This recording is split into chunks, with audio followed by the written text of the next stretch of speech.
Who you talking about? Somebody. All right, we give praise, esteem, and honor to living Elohim in the name of God, Shah HaMashiach. We will pick it up in the 5th chapter of John in the 39th verse. Search the scriptures, for in them you think you have eternal life, and there they was testified to me. Do not come to me that you might have life. I receive my honor from men, but I know you that you have not the love of Elohim in you.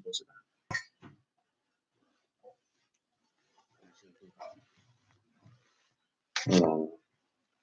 Let's start over again. So search the scriptures, for in them you think you have eternal life, and there they was testified me, and you will not come to me that you might have life. I receive not honor from men, but I know you, that you have not the love of Elohim in you. I come by Abba's name, and you receive me not. But another shall come in his own name, him you will receive.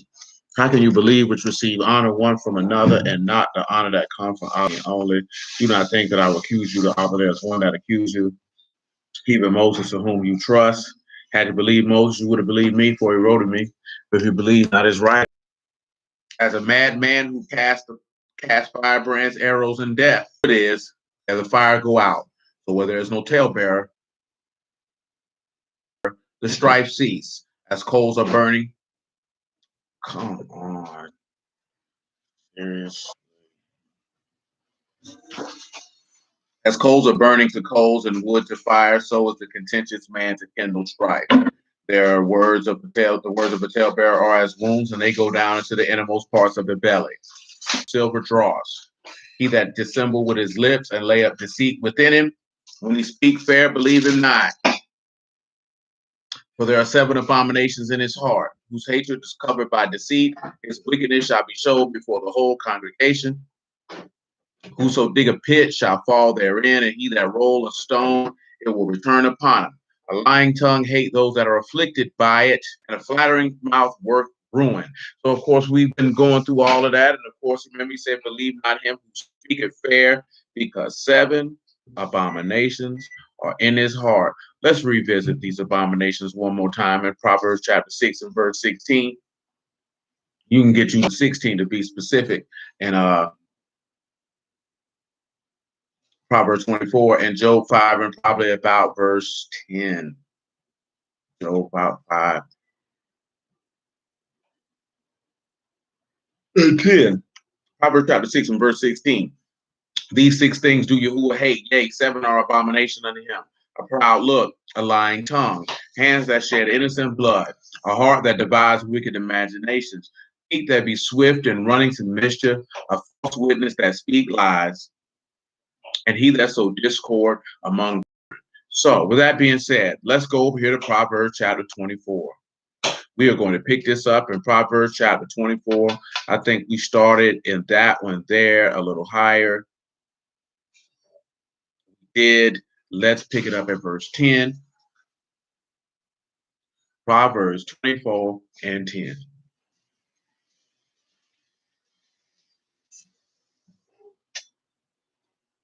If you faint in the day of adversity, your strength is small. So we looked at that before, we discussed that before. Of course, when you're looking at the day of adversity, I want you to come over here to Revelation chapter 3. Of course, that's straits, distress, trouble, that's Sarah. That's what you know that is. I want you to come over here to Revelation chapter 3. Because we've been talking about the beast interspersed with this information.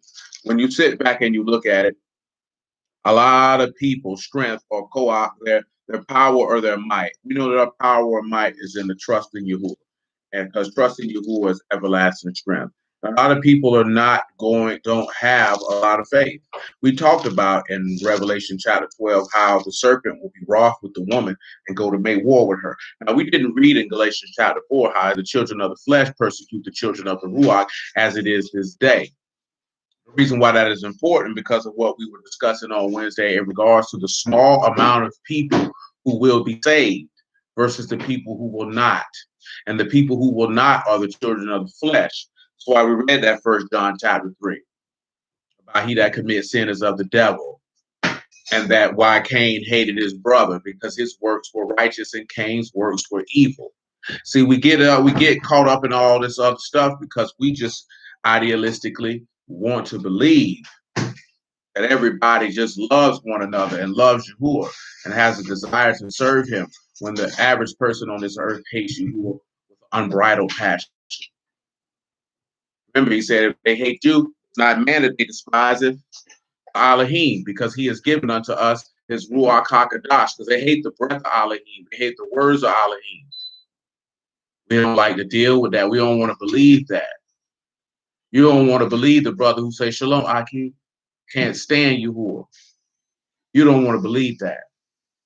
You don't want to believe the brother with the Hebrew garment from head to toe, talking about Shabbat Shalom, hates Yahuwah with a passion, don't trust a single solitary word that came out of his mouth.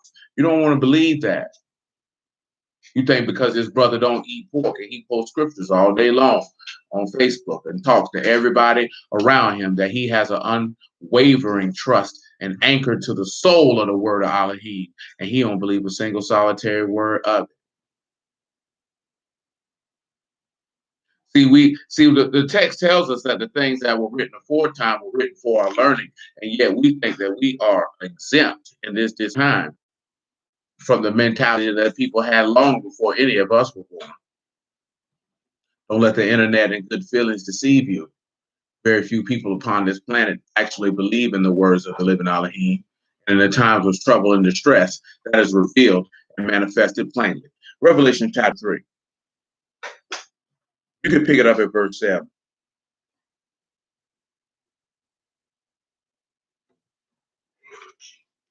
And to the Malachim of the house in Philadelphia write, these things saith he that is Kadash, he that is true, he that hath the key of David, he that opened and no man shut, and shut and no man open.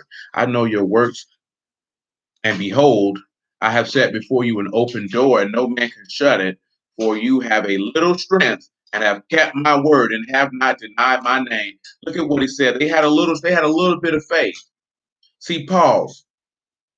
I want to say, come over here. I can't remember what the specific chapter is. The word is in my head, but I can't recall. It could be Matthew 16.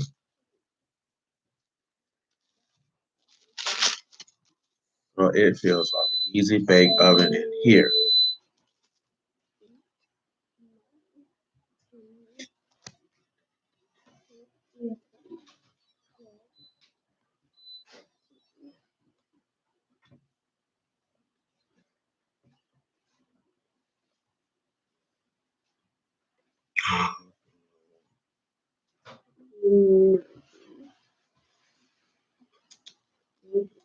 Come over here to Luke 17 instead. Hey, no man. That's very rude. 17 and 5.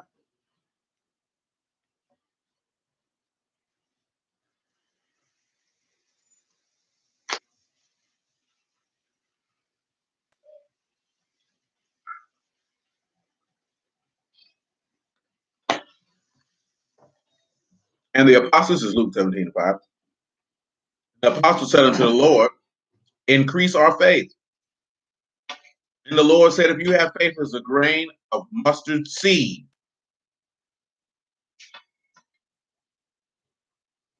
you might say unto this sycamore tree, be you plucked up by the root, and be you planted in the sea, and it should obey you. Now look at this point of what he's talking about, right? He's mentioning that because, of course, in another passage, he mentioned about how small a mustard seed is. I think that was Matthew 13, in which I'm referring to where that verb is used at. Let's come over here to Matthew 13. And about verse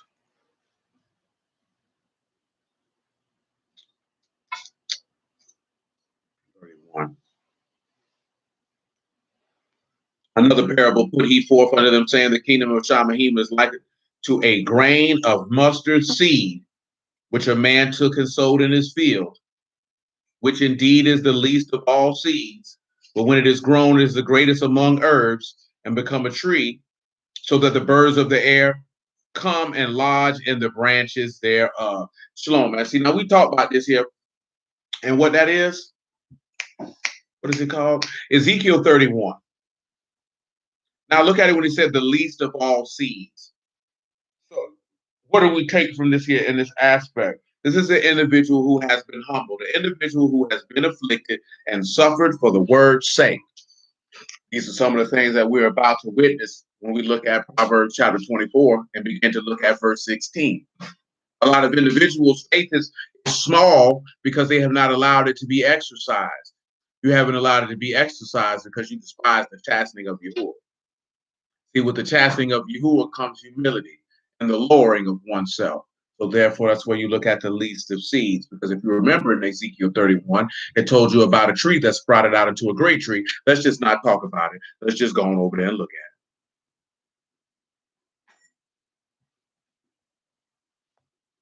it. We just talked about it not too long ago. We'll do it again.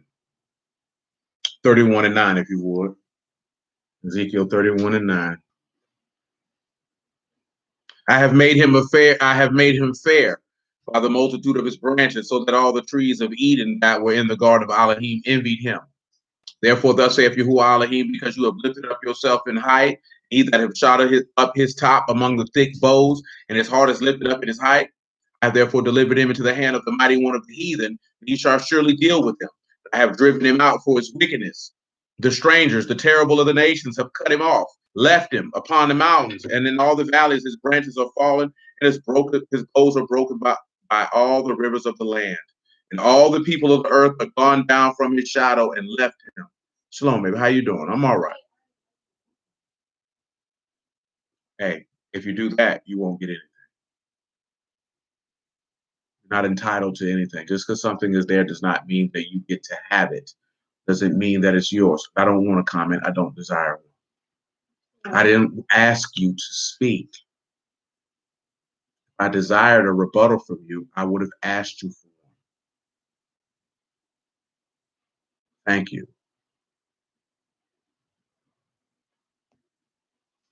Upon his ruin shall all the fowls of the heaven remain, and all the beasts of the field shall be upon his branches, to the end that none of all the trees by the water exalt themselves for their height, neither shoot up the top among the thick boughs, neither their trees stand up in their height. All that drink water, for they are delivered unto death to the neither parts of the earth in the midst of the sons of men, with them that go down to the pit. Now, come over here. It don't matter. I can read verse 15. Thus saith Yahuwah Elohim, the day when he went down into the grave, I caused a mourning. I covered the deep for him. I restrained the floods thereof. The great waters were stayed. I caused Lebanon to mourn for him, and all the trees of the field fainted for him. I made the nations to shake at the sound of his fall, when I cast him down to hell with them that descend into the pit, and all the trees of Eden, the choice and the best of Lebanon. All that drink water shall be comforted in the neither parts of the earth. They also went down into hell with him, unto them that be slain with the sword, and they that were his arm, that dwelt under his shadow in the midst of the heathen. When you're looking at this tree that is sprouted up with branches, that everyone is trusted under his shadowing shroud.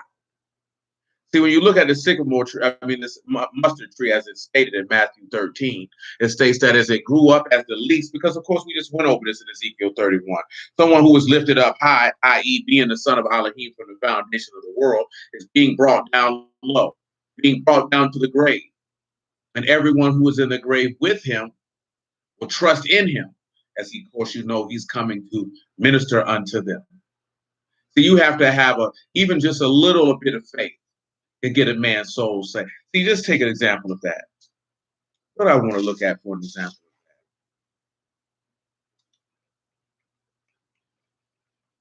that. Of course, it won't be much as far as adversity is concerned in the Gospels or what we're looking at. But let's see which way we want to go.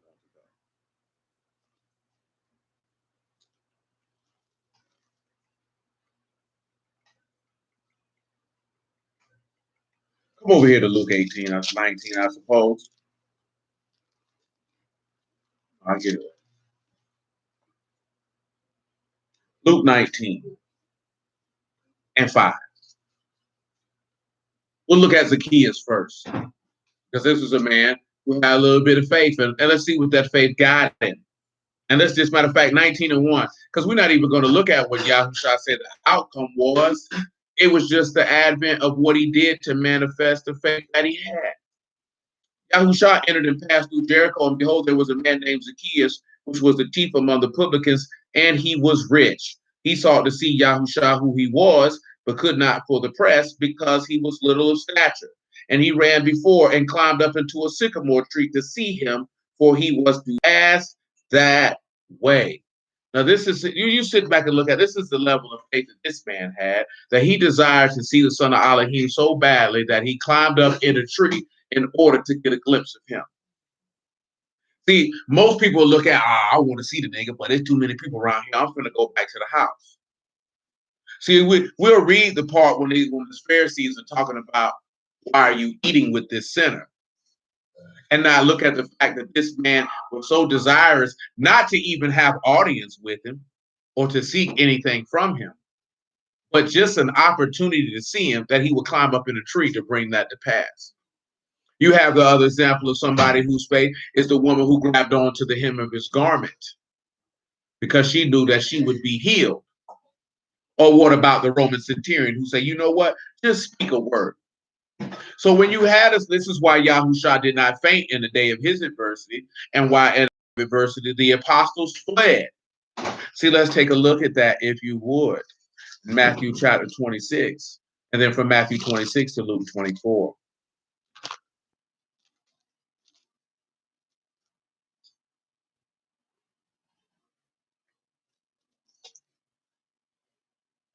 Matthew chapter 26 and verse 52. You know what? Make it 50. And see, I'm referencing this point because we just read Wednesday, Revelation 12. This man is going to go to May. You're going to have to deal with the fact that people going to come step to you. And we'll read Revelation 2 about it as well, because we've talked about people who've been locked up for the word, Micaiah, Jeremiah, Yahushua, and a host of others. And when that happens, what are you going to do? You know what? As I mentioned that, we've got Matthew 26 on deck. We're about to read Matthew 26 and 50. We're going to go to Luke chapter 24. We're going to probably pick that up at about verse 19. And then I want you to go to Hebrews chapter 6. Hebrews chapter 6 and probably about verse 13. Yahushua said unto him, friend, wherefore are you come? Of course, this is coming what we talk about. We talked about this a little bit Wednesday. Now, no, eat there. So you lost that privilege because you shouldn't be eating over there anyway. That's not an eating area for children. And I don't want you to open your mouth and say, well, y'all do it. You're not grown. Unfortunately for you, there's not standards that are equal for adults and children. Now, when you look at, he's already came and he spoke fair, and those 7 abominations was in his heart. We're going to go through each of those abominations and the manifestation of those people who've done it. And we can also look at those manifestations against other righteous men. As I mentioned that, we are probably going to read Luke 12 along with that. With that being said, Yahushua said unto him, friend, wherefore are you come? Then came they and laid hands on Yahushua and took him. Behold, one of them, which were with Yahushua, stretched out his hand and drew his sword and struck the servant of the high priest and smote off his ear. Then said Yahushua, put up again your sword into his place. For all they that take the sword shall perish with the sword. Think you that I cannot now pray to my Abba, and he shall presently give me more than 12 legions of Malachim? But how then shall the scriptures be fulfilled that it thus must be? And that same hour said Yahushua to the multitudes, are you come out against a thief with swords and staves for to take me? I sat daily with you teaching in the temple, and you laid no hold on me. But all this was done that the scriptures of the prophets might be fulfilled.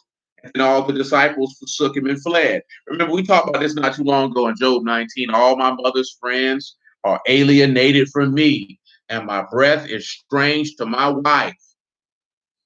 See, a lot of dudes in this word want to talk all that gangster stuff, and a lot of them are ride for Israelites and this, that, there, and the third, but they ain't gonna ride for Yahuwah because these niggas don't want to die. So you think if you pick up some guns and you fight, that shows how much of a warrior you are, and Yahuwah is going to reward you. But you look at a lot of men, when it came down to stand for Yahuwah, The boy took whatever came. They wasn't concerned with that because they know that they rested in Yahuwah. And a lot of these boys out here go faint. Because you can be the toughest, the tough nigga you want to be. But boy, if you ain't got no strength in you by trusting in Yahuwah, boy, you ain't getting out of that situation and circumstance. I don't care how tough you think you are. You ain't tough at all. You ain't strong at all if you ain't got no unwavering, unbending, and uncompromising faith in Elohim. You a weak person. See, we don't like to have them conversations because we always going to want to try to take things into physical strength. The text has already shown you this is not a battle of those who are physically strong and those who are not, because David was nowhere near as physically strong as Goliath. But he had an unwavering, unbending, and uncompromising trust, hope, and expectation from the living Elohim, of which this giant could not defeat. David knew that he did not defeat this man by any physical might that he possessed. He knew he beat this man by thrusting him down through the name of Elohim of Yasharal, and the text is pretty clear on that. He said, Yahuwah delivered into my hands a lion and a bear, and he said, he shall certainly deliver this uncircumcised Philistine in my hand. See, we like to look at David was a warrior, he was a killer, but they missed the whole key point. That man trusted in Yahuwah without doubt. Abraham trusted in Yahuwah without doubt. That's how these men were able to put these people to death. That's how they were able to stand up and go to war with them. They weren't concerned with weapons of war and defeating their enemies because they knew it was Yahuwah that went before them. See, we don't believe that now. You think you strong. That's why I mentioned that with Gideon. That's why he said, nah, man, send some of them boys back. Send some of them boys back. Because if not, these boys going to think they did this on their own. And I can't have that. But it be, that's how it goes. Luke chapter 24. There's a lot of dudes you're going to be like, boy, I thought he really believed in you. These boys going to fold. Don't say you ain't been told. Luke 24:19. You can make it 17.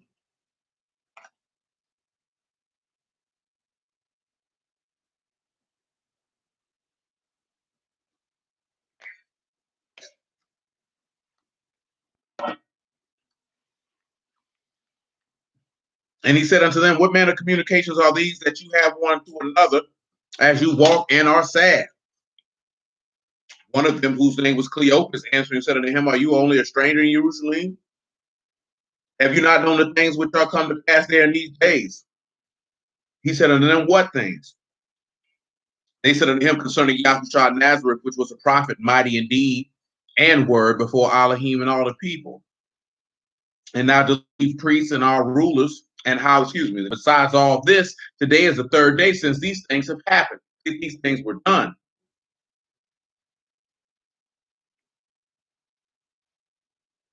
Since these things were done, yea, a certain woman also of our company made us astonished, which were early at the sepulchre. And when they found not his body, they came saying that they had also seen a vision of Malachim, which said that he was alive. A certain of them, which were with us, went to the sepulchre and found it even so as the woman had said, but him they saw not. Then he said unto them, O fools and slow of heart to believe all that the prophets have spoken. Ought not Hamashiach to have suffered these things to enter into his esteem? See, I mentioned that because those boys, they had little strength in the day of adversity. See, when the day of the trouble or the vexing came, them boys hit it. Now, of course, we understand that all that stuff was written, but at the end of the day, them boys didn't believe like that. They hit it. They hit it. I'm telling you right now, it's a lot of people in this word. They got to look. See, it's easy to say your faith is strong, this, that, and the third, and you ain't dealing with no adversity. See, I've told you this many times over the course of years, that adversity manifests the character of a man. If you don't know anyone till you see how they handle adversity. And adversity doesn't mean to have to say some drastic thing has occurred in your life that is grief, that it could bring grief for this, that, and the third. It's just struggle. It's just stress. You don't really know what type of man you're dealing with till you see him under stress. When you see someone under stress, you see their character. See, when you're dealing with a woman, we expect women to have some type of folding, bending, or crumpling. They may not fall all the way out, but we expect them not to handle stress well because they're not supposed to handle stress. Stress is supposed to be handled for them. But of course, I'm talking about if that is your wife. See, if you're not, and see, I know some dudes will sit back and look at, well, man, I ain't getting no marriage license. That's your business. But a lot of niggas, that's not your wife. That's just a chick you boinking. That's not your wife. Because when that's your wife, that's a different set of responsibilities. So you carry the stress of your wife. This is why Yahushua told you to come unto him, all ye that labor and are heavy laden, and he will give you rest. Because he said he'll take the stress off his wife. See, if you're not going to come to him, if you're going to come to him and lay your burdens down, it means you would have to submit to him, which means you would have to come under his tutelage and he'll take that stress off of you. I'm mentioning this to you because it said, we read it Wednesday, you know it. It says that this man is going to deceive people through treachery and that he's going to come speaking peace. He's going to come as if he's going to relieve your stress, but he's not going. See, I mention this here because many of you know young women. You may have been the man who did it to the young woman. You may have been the young woman who had it done too, of a man who you believe was going to come and relieve your stress. But all he did was add more stress because that was his intent from the jump street. But you were wooed by his smooth words. Your lusts were engulfed. You never really paid attention to his character and looked at his fruits, because the text say, by their fruits they shall be known. You didn't look at how they conducted themselves. Many people are going to get caught by the beast, are going to get caught up with his authoritative skills. You're going to get caught up with the miracles. You're going to get caught up with the fluff. See, that's why a lot of us get upset with a lot of the dudes who teach the word, who they find out be sour, because you got caught up with the fluff, the pageantry, the outfits. Like I said, the oration. You understand? But you didn't look at and see that this nigga was sour. You knew the nigga was sour. She ain't want to deal with it. And you're going to get got. See, one thing about somebody, see, this is the thing I noticed about people, this don't make sense to me, right? Somebody could tell you the truth and you think they out to deceive you and to run a game. See, I'll be honest with you. You can't tell the truth and get over on people, because the truth is sobering. If you tell somebody what your intents are, or if you tell them things that you can observe, there's no way that you can manipulate the truth to use it to your advantage. See, some people look at, well, people manipulate the truth all the time. No, they don't. They take bits of truth and mix it with lies. It's the lies that are manipulating you, because it's the lies that appeal to you, because the lies appeal to your desires. See, the truth does not appeal to your desires. The truth appeals to the inward man. See, that's the difference. See, we think the truth appeals the same way that lies do, and they don't. See, the truth appeals to the piercing of the heart. On the inside, lies don't never get to the inside. Lies make you feel good. Truth make you think. Truth makes you feel uncomfortable. Remember, the book tell you that, does it not tell you that lies are smooth? That lies are sweet? It doesn't come, the truth is compared to a rock. The truth is literally compared to a rock. The truth is compared to mountains that can't move. The truth is compared to when he said, when it went in my belly, it was bitter. The book say, much knowledge bring grief. So the truth does not come in effect and make you feel good. It only makes you feel good when you have resolved to understand what the reliability of the truth is. But see, we so simple that we don't know the difference between the two. And that's why we get God. That's why he told you, I didn't come to bring peace but a sword, because truth separates. Truth does not bring together. Because truth is black and white. You're on either on one side or the other. There's no gray area for you to hide. Lies give you gray area.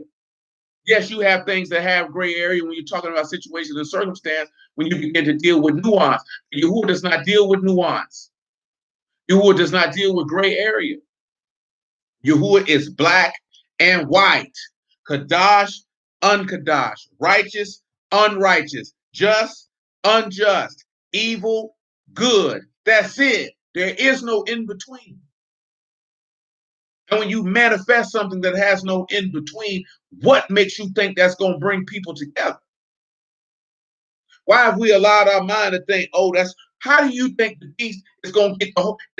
Yahusha is Elohim and had the words of his father in Shamahim, and he did not have a throng of people saying, who can go to war with the Lamb? Y'all ain't never sat back and paused and thought about that. That man had more truth than any nigga walking this planet right now could think they could ever have. You could get every brew that's teaching the word right now, and it would not equate to the truth that exists in Yahusha's pinky finger. You understand that? Shalom, man. It's not even going to come close. There is no equation. And there was not a throng of people walking around saying, who can make war with the Lamb? Who is like him? They were not saying that about this man. They were calling him a blasphemer. They were calling him Beelzebub. They were calling him a glutton and a drunk. They were calling him a deceiver. They were calling him a proud man, a man whom they wanted to kill. He said, I tell you the truth, and yet you want to kill me. What sin have you convinced of me? He said, if I tell you the truth, why you don't believe me? But the beast is going to come telling lies, and the text say, the world going to say, who can make war with the beast? Who is like unto him? Well, we some simple-minded individuals because we want to convince ourselves that you're going to be honest with you. And it's something you're going to have to look your own self in the mirror for. If you really believe that everybody just love Yahushua and going to love the word, do you really love that man like you say you do, or is you just trying to convince yourself because you know you hate him just like them people who you swear love him do? That's something you got, because if you know the word, you know full well everybody don't love that man. You know full well that's not the case. You know that's not the case. Why are you convincing yourself of that? And that ain't being funny. You have to understand your thought process of why you're trying to convince yourself of something that's based, rooted in reality. Let's come over to Hebrews chapter 6. Because I'm telling you, you're going to be in for a shock. And when that adversity comes, you're going to fold because you didn't prepare your mind for it. Man, everybody hated that man and his apostles. People didn't like that man. Don't y'all understand that these people love this man and they would have not allowed him to kill him? Why was a white Roman out there talking about, man, y'all gonna kill this dude? We just talked about that Wednesday, did we not? Really looking at Pilate and looking like Pilate like, oh no, y'all bugging. I know you brought him for envy. Man, that man ain't did nothing wrong. I'm gonna let him go. They say, no, you ain't gonna let him go. He say he a king. We ain't got no king but Caesar. Y'all seeing all that? All the people out there, you don't think they could have stopped the chief priests and scribes? Pilate himself said he knew there'd be an uproar among the Jews if he didn't do what they wanted him to do. Of course, the chief priests and scribes, they inflamed the people. They encouraged the people to go along with them because the people could have bucked him. How many times are we reading the text? The scribes didn't grab him for what reason? What reason does the text give for why they didn't grab Yahushua at times when they wanted to grab him? No, it stated that, but it stated why the scribes and Pharisees did not grab him. A few times. Who can tell me what it was?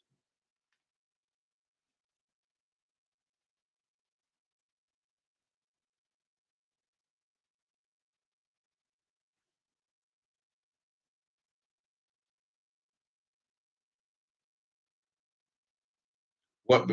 Because of the people? Kira, what do you mean by that? What, pray tell, does that mean? Wasn't it time? Down to say the people perceived him as a prophet. You take Kira and Stanley's answer, and there you go. They perceived that man, the people perceived that man to be a prophet. Scribes knew if we grabbed this man and killed him, the people would have killed them. See, at that time, they hadn't pulled Absalom and won the hearts of the minds of the people by flattering to them with lies in order for them to go along with it. That's right, Karen. I appreciate it. You got to understand that. You got to understand that. I'm just trying to set your mindset up because you're going to be persecuted for the faith, not for your skin. Because you can walk around and say you an Israelite all you want to, but if you don't say you believe in Yahushua, at that time ain't nobody going to fool with you. Because you're going to be bound down to the beast, and you're going to have his image, and you're going to do everything else everybody else doing. Let's just pray that everybody here be found worthy to presently have their names written in the Lamb's book of life, to where if you're alive in that day, it will not matter. As I've told you in the past, now whether Yahuwah let it come to your mind or not, only he knows. But in that day, if you didn't know who was chosen, you're going to know then. If you are alive in the day that the beast is manifested and people begin to bow down to that image and take that mark, if you didn't know who wasn't chosen, you're going to know in that day. And I hope don't none of these cornball, punk, bastard, rotten, sour niggas be walking around here. You don't know who ain't chosen. You lying bastard. You got the man mark in your head, boy. Nigga, I just seen you out there worshiping that nigga. Talking about we don't know. Nigga, get out my face. Oh, we know. We know you are enemy of all things of righteousness, and surely you will burn in hell, and you will have no ease, no water, no compassion, no nothing, but be tormented day and night as you ought to be. Why do you think people get upset when they talk about, see, you in the hellfire? You wicked bastard. That's wicked nigga talk. See, most of y'all don't even know wicked nigga talk when you hear it. When you're dealing with anything in life and you have to begin to discuss the consequences of whatever it is that you're dealing with, and those consequences make people uneasy to the point that they want to ridicule you, these are people who like to partake in risque behavior. Because individuals who want to correct themselves will change their behavior when they receive the chastening or the discipline. Definitely. He did not. Definitely. Daniel's definitely a prime example of that. That man said, he definitely said, and he opened this window as he had aforetime and prayed 3 times a day. Didn't matter what y'all talking about. It's the same thing with those 3 young men. Hey, man, we very careful to answer you in this matter. It didn't matter. So when you got a light bit of faith, you're going to fall out when see, and that's not it's adversity, but the adversity hadn't been felt. Because yes, the king had made a decree that you could petition any other Elohim, but that adversity had not. That's a matter of adversity there, because that's stress, that's trouble. What are you going to do? See, a lot of people, you look at people who go on First 48, they be like, they get these chicken boxes, cigarettes. It don't be the cigarettes. It don't be the food. They're in a high stress environment and they're cracking under the stress. Now, it doesn't. And now we're not negating that the fact that these men are participating in illegal and unjust acts, but that is an example of watching people who can handle stress. That's why when you see police officers and military people, more specifically special forces type dude, they train them to how to maintain composure under stress. Well, guess what? You're trained that they're trained because you're fed the words of faith so that you could be able to handle stress, because your mind will revert back to what you were trained to do. But see, if you do not retain the word, you don't hold fast to the word, and you don't keep the word in your remembrance, then you're not going to be able to endure through stress. All most of us know how to do is tell people we Israelites and relate laws back. That's why when individuals face stress, they fold. Because you weren't trained how to handle the stress, because you weren't given the words of faith to rely on when the stress appears. You want to tell a nigga about ain't no pork in my fork. That ain't going to help you when stress comes, boy. What that's going to do for you? Them Christians, this and that, there, and the third. But when the stress comes, you fall out. So how dare you open your mouth and speak on another when you ain't even trusting what you said you believed in. All you wanted to do was ridicule somebody else's belief and point out how they were wrong. But when the stress came, you was just as much a hoe as they was. And when I say hoe, I'm talking about weak, not woman per se. Come over here to Hebrews chapter 6 and verse 13.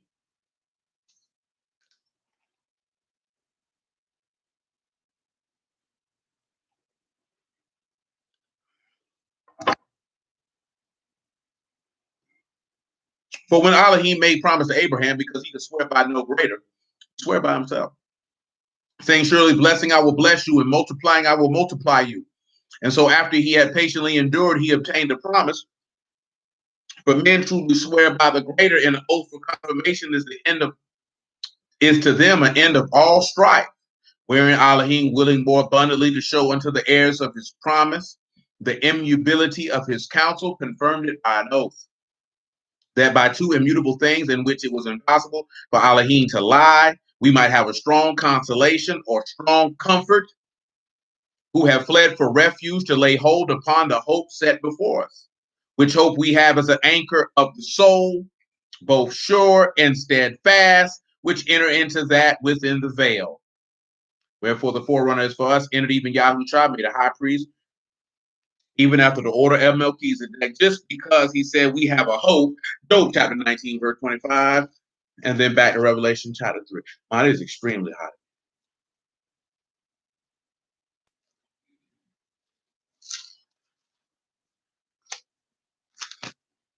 Because I'm starting this way.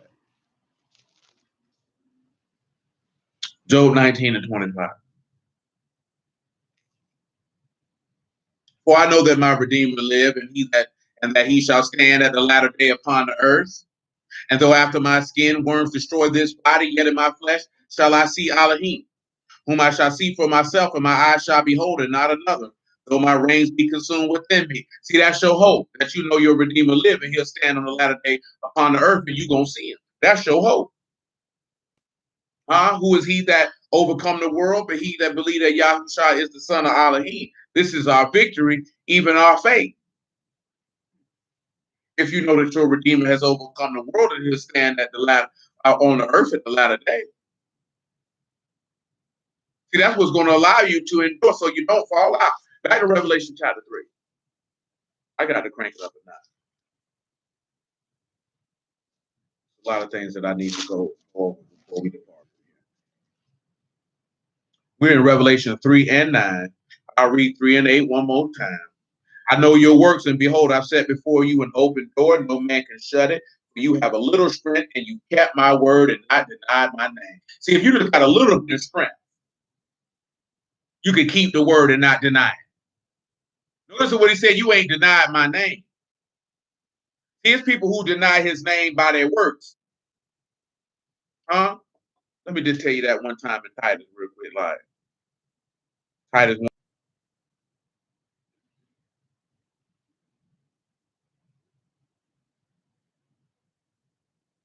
He said, not giving heed to Jewish fables and commandments of men that turn from the truth. Unto the pure, all things are pure. Unto them that are defiled and unbelieving is nothing pure. Even their mind and conscience is defiled. See, I'm glad that we read that. And that's something you got to understand. If a person ain't pure and they don't believe, they mind already unclean. Ain't nothing you can tell them. He said they profess that they know Elohim, but in works they deny him, being an abominable and disobedient, and to every good work reprobate. So every good work you do is worthless. It don't matter. Now, of course, you got the literal denying, what you saw Peter do. When Yahushua told you that if you deny him, he will deny you. You're going to have people do, see, the story of Peter is a cautionary tale. Now, of course, it was written that Peter had to do it, and Peter was redeemed. But who did Peter deny him to? He denied him to the people who had power and authority at that time. There are many people who right now confessing the name of Yahushua all across the internet. You're going to see them all on Facebook, Yahushua this, Yahuwah that, Yahuwah that. But when that stress comes, and it's life or death, you're going to see a lot of people deny this man's name and say they don't know him. I don't want you to be shocked and your faith be shaken when you see it. Because as Yahushua has already stated, I've told you before. He's already told us this stuff gonna happen. It's amazing to me how we say we know all this script, got all this truth, and overlook all the aspects of human behavior of people who did not trust, hope, or have any expectation of reward from Elohim and expect that not to repeat itself. When he's telling you that what's going to happen. So that means we're only reading the text from an idealistic viewpoint. We're not reading the text strictly for and imperatively for exactly what he says that it's going to be. Like I said, we discussed it Wednesday, and we discussed it many times. That ain't that many people going to be saved. We read it, you see it, but you don't want to believe it. Why don't you want to believe it? Because you just don't want to believe that so many people would hate God in this fashion, that would turn away from salvation in this fashion when people have always done it. We want to believe that Israel's going to come together. We're going to be this great and mighty nation, and we ain't never been that.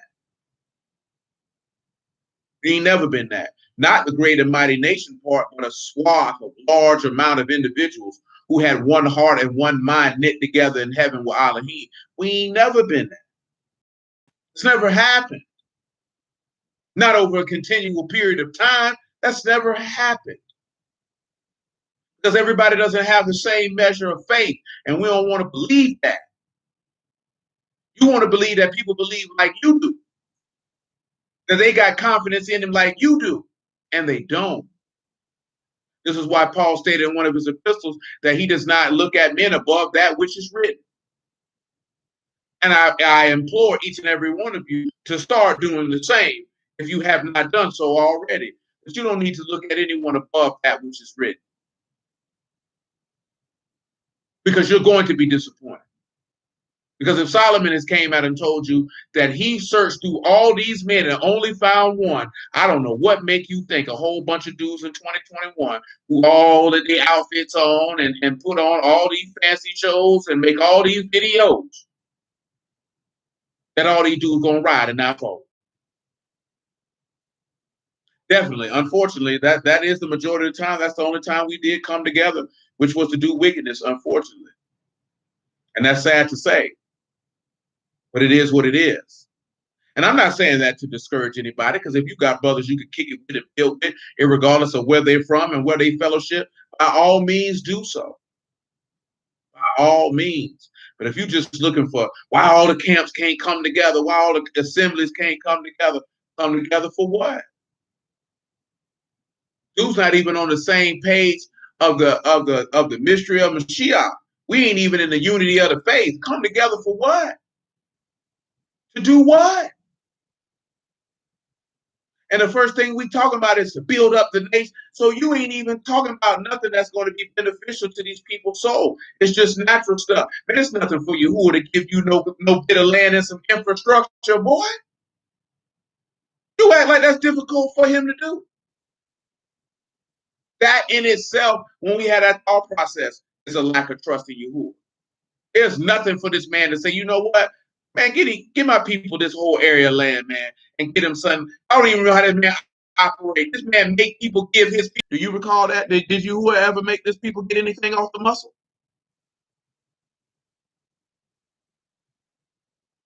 Do any of you recall Yahuwah ever making Yasharal from the time that he manifested himself to them, anything off the muscle? When you came up out of Egypt, did you have to go in the wilderness and get anything off the muscle? When you came into the land, did you have to get anything off the muscle? When you left out of Babylon, did you have to get anything off the muscle? Let me know. When did Yasharal have to get together and building something up? Or did Yahuwah make sinners give it to you? You tell me, what saith the word? Ain't that what Yahushua say? What does the law say? Y'all tell me. Maybe I'm mistaken. You show me where Yasharal got it off the muscle. Don't everybody speak at once. Y'all let me know. Did we get it off the muscle? Yes or no? Comment down below. Oh, it's a live chat. It ain't no super chat. You ain't got to pay for it.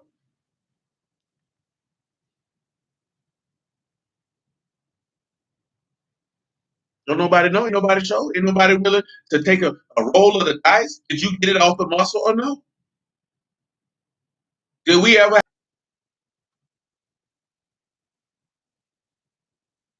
Sean said he always provides. Tavon says the same. Does anybody? Will and Darius make the same thing? No. You never got it off the.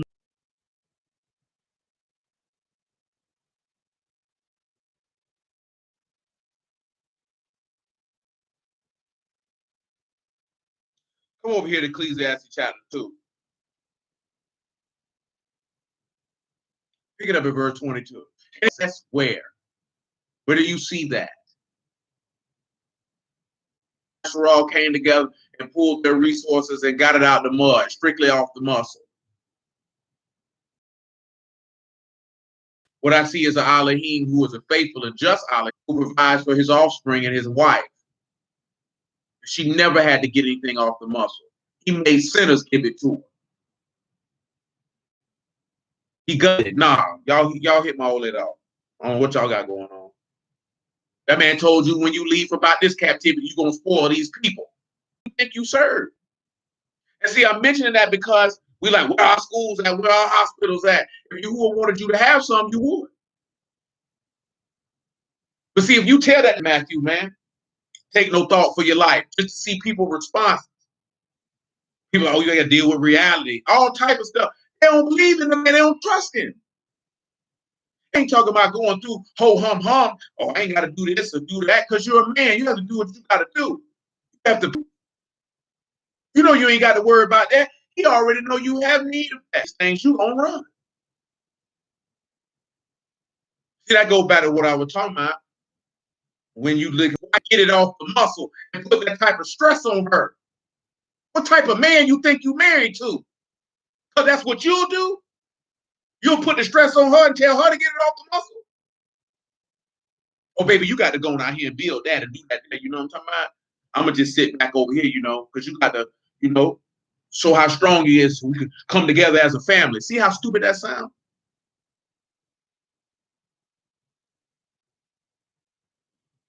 Verse 22, Ecclesiastes chapter 2. For what have a man of all his labor and the vexation of his heart, wherein he have labored under the sun? For all his days are sorrows and his travail grief, yea, his heart take not rest in the night. This is also vanity. Of course, you know this is dealing for a man. Then they should eat and drink, and that he should make his soul enjoy good in his labor. That's when he sat down for the feast. This also I saw that it was from the hand of Elohim. For who can eat or knowledge and joy, but to the and to heap up that he may give to him that is good before Elohim.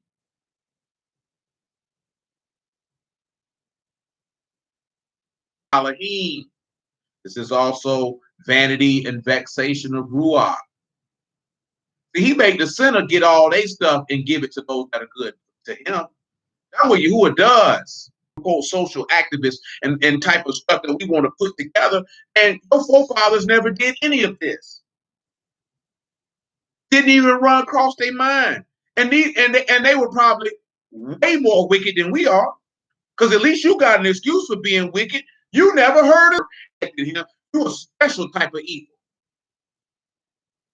Even in this day and time, if you done seen something, what? If you've seen something, you know for a surety that was Yahuwah, and your heart got hardened, you a special type. I don't even want to understand that. I'm straight on that.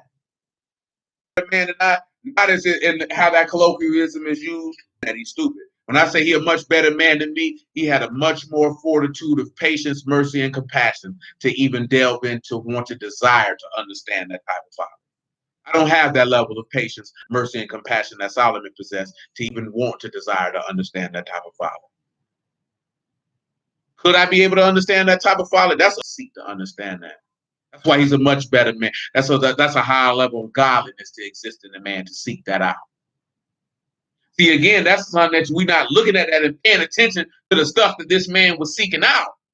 When you read Ecclesiastes, which is speaks to the character of Solomon. Because that's what he asked you who are for. Again, like I said, we read the text, but we're not looking at it. We're not seeking and grabbing it to seek to understand what is being laying with. Or some of these sucker niggas who running around here. Well, Yahusha is not on that.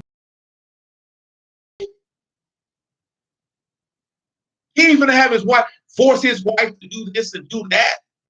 Things that he could very well do. That man don't operate like that. See, when we do those things, we the independent woman who don't need no man.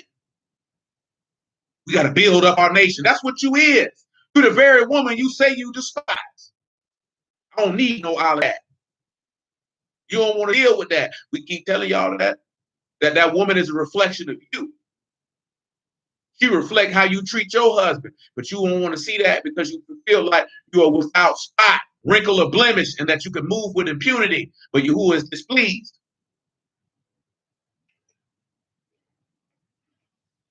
Behold, I will make them of the synagogue Hashatan, which say they are Yahudim and are not, but do lie. Behold, I will come to worship before your feet, and to know that I have loved you. Because you have kept my word, kept the word of patience, I will also keep you from the hour of temptation, which shall come upon.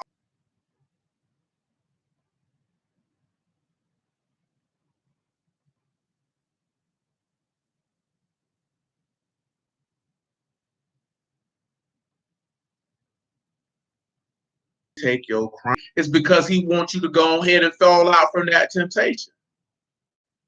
The Proverbs 24. Matter of fact, I think we'll just jump straight to 5.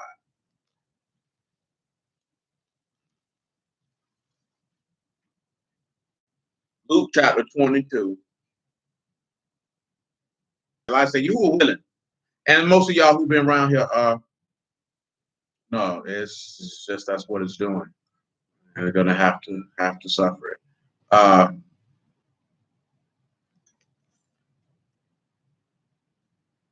Those of you who've been around here for a while already know it. One of the main things that I want to make sure that you're prepared for is for you to be able to take your stand and endure in the end. If you who see fit for us to be here in that time. But even if it's not at that time, you have to be able to have your feet shod with the preparation of the gospel of peace and to stand firm and not be moved. And not be moved, not by man, woman, or child, situation, or circumstance, but to hold fast to the hope that has been laid before you and the promises which have been made. Everything else is grossly irrelevant. Even what we were talking about Wednesday, by having a revolution. But if you want to upset the apple cart, the greatest way to upset the apple cart is to love Yahuwah with all your heart, mind, strength, and soul.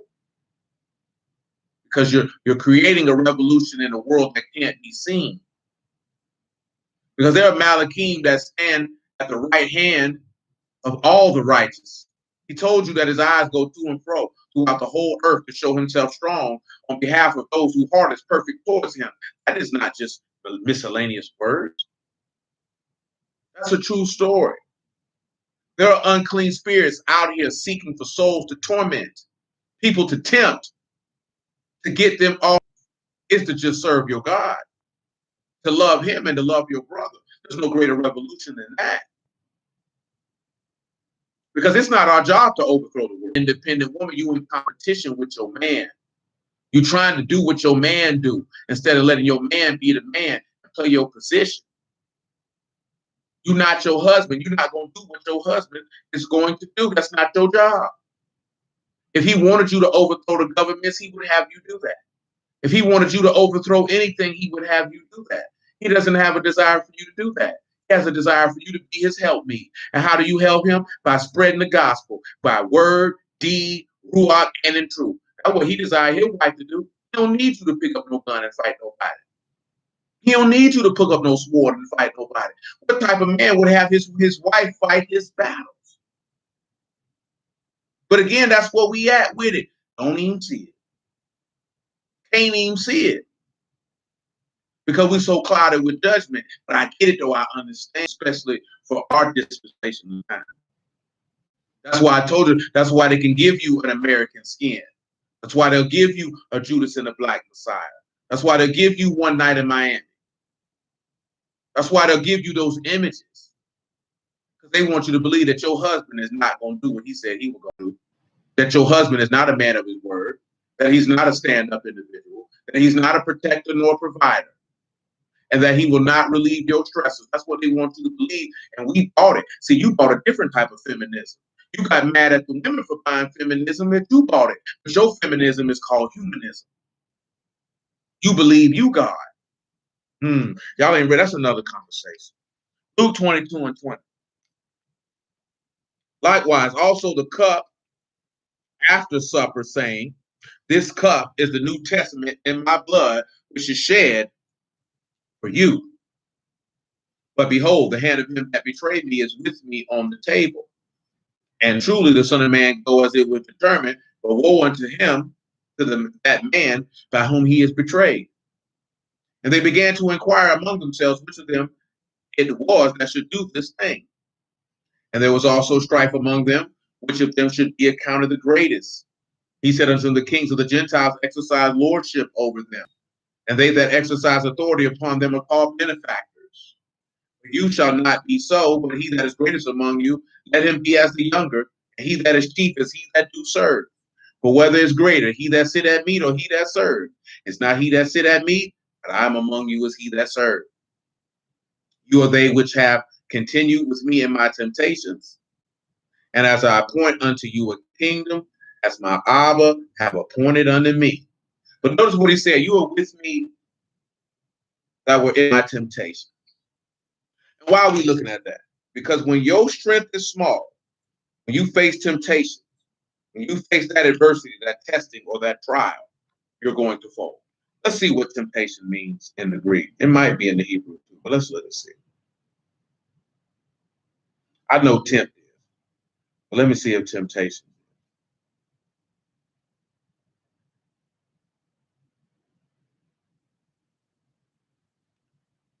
Okay, boom. I do have it in Hebrew, and we shall see what it relates to in Hebrew first. When we have temptation in Hebrew, we have masah, despair, a test, a proving trial. You have meme, you have tet, and you have hey. So when you look at a temptation, you can see, behold, chaos is contained in that snake. Chaos is contained, or sin is contained, or behold, the sin of the snake. I just want you to think about that. Because when you got that tet, you got that serpent on the scene. When you're dealing with temptation or despair, when you're dealing with any type of vexing or adversity, it's the serpent. And we talked about that when we was looking at Job. See, when you look at when we were looking at Job, he told you who or what, but Job ain't gonna be able to maintain through this. See, that's what the serpent likes to convince you to believe, that you can't maintain through adversity. Because when you're faced with adversity, the one thing that he doesn't want you to do is trust in Yahuwah and rely on your strength and rely on your training. See, we just say words, but we lay them up? And do they come to mind when you're faced with difficult situations and circumstances? Or do you seek to rely on your own mind? See, that is the question. Let's come over here to Job chapter 5.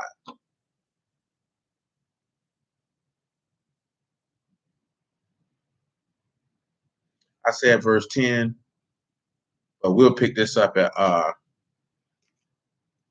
verse 10 is fine.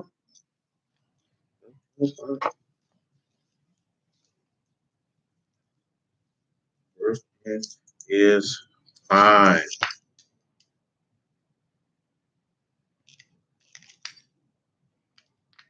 He said, who give rain upon the earth and send water upon the fields, to set up on high those that be low, and those which mourn, that they may be exalted to safety. Now, we just talked about that, about him taking those that are low. When we were talking about the mustard seed, that is the least of all seeds. See, that's the thing that we don't like to sit up and look at. When we look at exalted to safety, that's Sagab, and that is to be made inaccessibly high, or to be exalted of Elohim. Safety is, yashah, which is deliverance again. So he takes those who are, remember, because he said he humbled himself even unto death. It is Yahuwah's pleasure to set up on high those who have humbled themselves. And remember, he blessed are those who mourn, for they shall be comforted. When we look at mourn, it is kadar, and that is, of course, the cause to mourn. A lot of us don't want to be comforted because we won't mourn. We don't see anything to have a manner of lamentation for. But let's continue. He said he disappoints the devices of the crafty so that their hands cannot perform their enterprise. Now, something just came to mind for me. Of course, y'all know what devices is. Crafty is a room. These are people who are sly and sensible, shrewd and prudent. Now, their enterprise is a word that you should know is tashia, which is wisdom, success, efficient wisdom, sound or efficient wisdom, or the abiding success of the effect of sound wisdom. So he said he doesn't allow them to have their hands to allow success. Now, this verse 12, of him disappointing the devices of the crafty so that their hands cannot perform their enterprise, there is an example of this in the law. And when I say in the law, I'll narrow it down as closely as possible. One book, the book of Genesis. Who can tell me what that is? Where he disappointed the devices of the crafty so that their hands could not perform or have success in their enterprise. I can see why you would say that, but that's not the case in that one. But I would see why you would say that, and that is not a bad answer. But more along the lines of what we're looking at.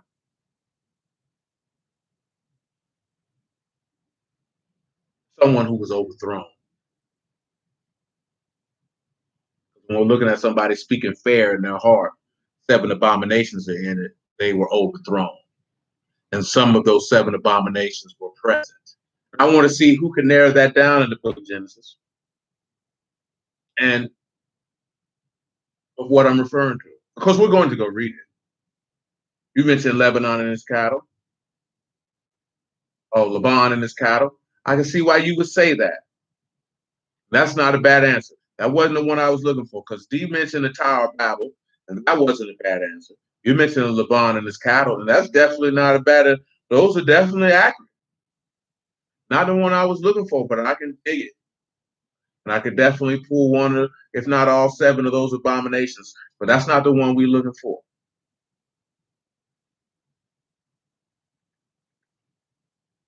Anybody else?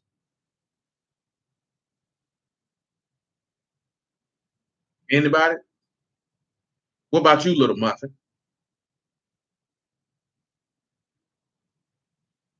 Oh, she's concluded for the evening. Anybody? Anybody want to take a shot at that? I want to see if somebody can to nail that in, or I actually go get it. We're looking at Job chapter 5. And he says he disappoints the devices of the crafty so that their hands could not perform their enterprise. And yes, ma'am, it is. Yes, ma'am, it is. So the answer has been said. I don't think y'all heard her.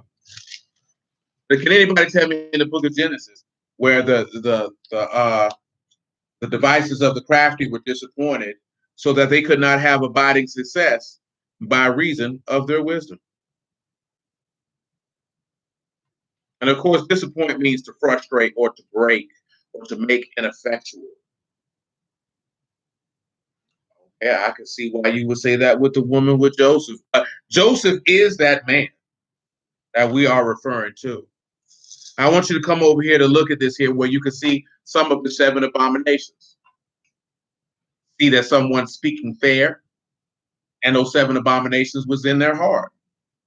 And that we can see which 7 abominations they were, or which of the 7 abominations that they were, and how that he was delivered out of those troubles because he had fell into violence.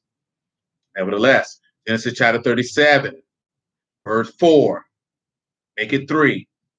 Now Yasharal loved Joseph more than all his children because he was the son of his old age, and he had made him a coat of many colors. When his brethren saw that his Abba loved him more than all his brethren, they hated him and could not speak peaceably unto him. Which of those 7 abominations is that they hated their brother because their father loved him? Which one is it? Huh?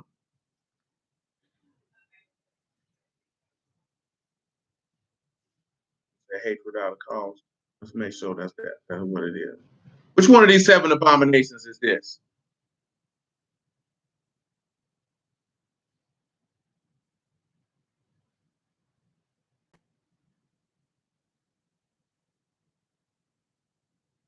That is a proud look. That's a proud look of what you see right here. Verse 5, Joseph dreamed a dream, and he told it to his brethren, and they hated him yet the more. Continued, proud look. And he said unto them, Hear, I pray you, this dream which I have dreamed. For behold, we are binding sheaves in the field, and lo, my sheep arose and stood upright. And behold, your sheep stood round about it and made obeisance to my sheep. His brethren said to him, Shall you indeed reign over us? Or shall you indeed have dominion over us? And they hated him yet the more for his dream and for his words. Did they not hate Yahushua for his words? So they had a proud look because of it. Because the scribes and Pharisees hated him for his dreams and the words of which he speak. And every time he spoke, they hated him the more. I said that we were going to look at this. Luke chapter 12, verse 49. It might be Luke 13. Let me make sure. But Luke 13 might be what I desire. No, it ain't Luke 13, y'all. It's Luke 12. Thank the Lord. Nope. Luke 11. I'm sorry. Luke 11. Yep. Luke 11 and 46. And he said, Woe unto you also, you lawyers, for you laid men with burdens grievous to be borne. You yourselves touched not the burdens with one of your fingers. Woe unto you, for you built the sepulchres of the prophets, and your fathers killed them. Truly you bear witness that you allowed the deeds of your fathers, for they indeed killed them, and you built their sepulchres. Therefore also said the wisdom of Elohim, I will send them prophets and apostles, and some of them they shall slay and persecute, that the blood of all the prophets which have been shed, which was shed from the foundation of the world, may be required of this generation. From the blood of Abel unto the blood of Zacharias, which perished between the altar and the temple, truly I say unto you, it shall be required of this generation. This is what I'm going back to telling you, that this man say from the beginning, the man started with Abel. Or nigga been slaughtering people who've been standing for you. This man say that I will send you prophets and apostles. This is what the wisdom of Elohim said. This is what the Lord said. And he said, you're going to take these prophets and apostles and you're going to persecute them and kill them. But yet you believe, Yahweh told you, if all men speak well of you, woe unto you, for so they did unto the false prophets. And that's all we got in Yasharal, right? A lot of dudes just feel like people speaking ill of them because they won't roll with them. Ain't nobody speaking ill of you because you're standing for righteousness. It's regular people stuff. I keep telling, man, I told this young lady that who used to deal with the word, now she on some other stuff. You got so many sucker niggas out here who done picked this book up that they just done ruin the image of Yahuwah in the eyesight of many. Because they doing sucker nigga stuff. They doing whole nigga stuff and niggas stamping that junk. Niggas ain't shunning niggas for being busters. And like, they ain't nobody persecuting you, nigga. Nigga, you ain't doing nothing to be persecuted for. Niggas just don't like you. Because niggas want to be famous. How you get in the word and want to be famous?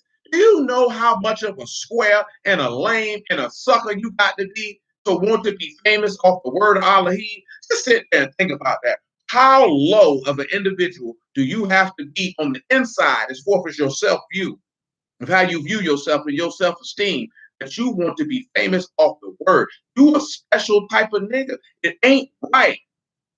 Matter of fact, that's just a different nigga all the way around the board. A nigga who want to be famous off the word is different. That nigga's a weirdo. Because how does those two things even coincide? How does it hit in your mind? I want to be famous off the word of Yahuwah. How did it even click in your brain, nigga? You weird. You certainly need a therapist. And you need Jesus. Come on back to Genesis chapter 37.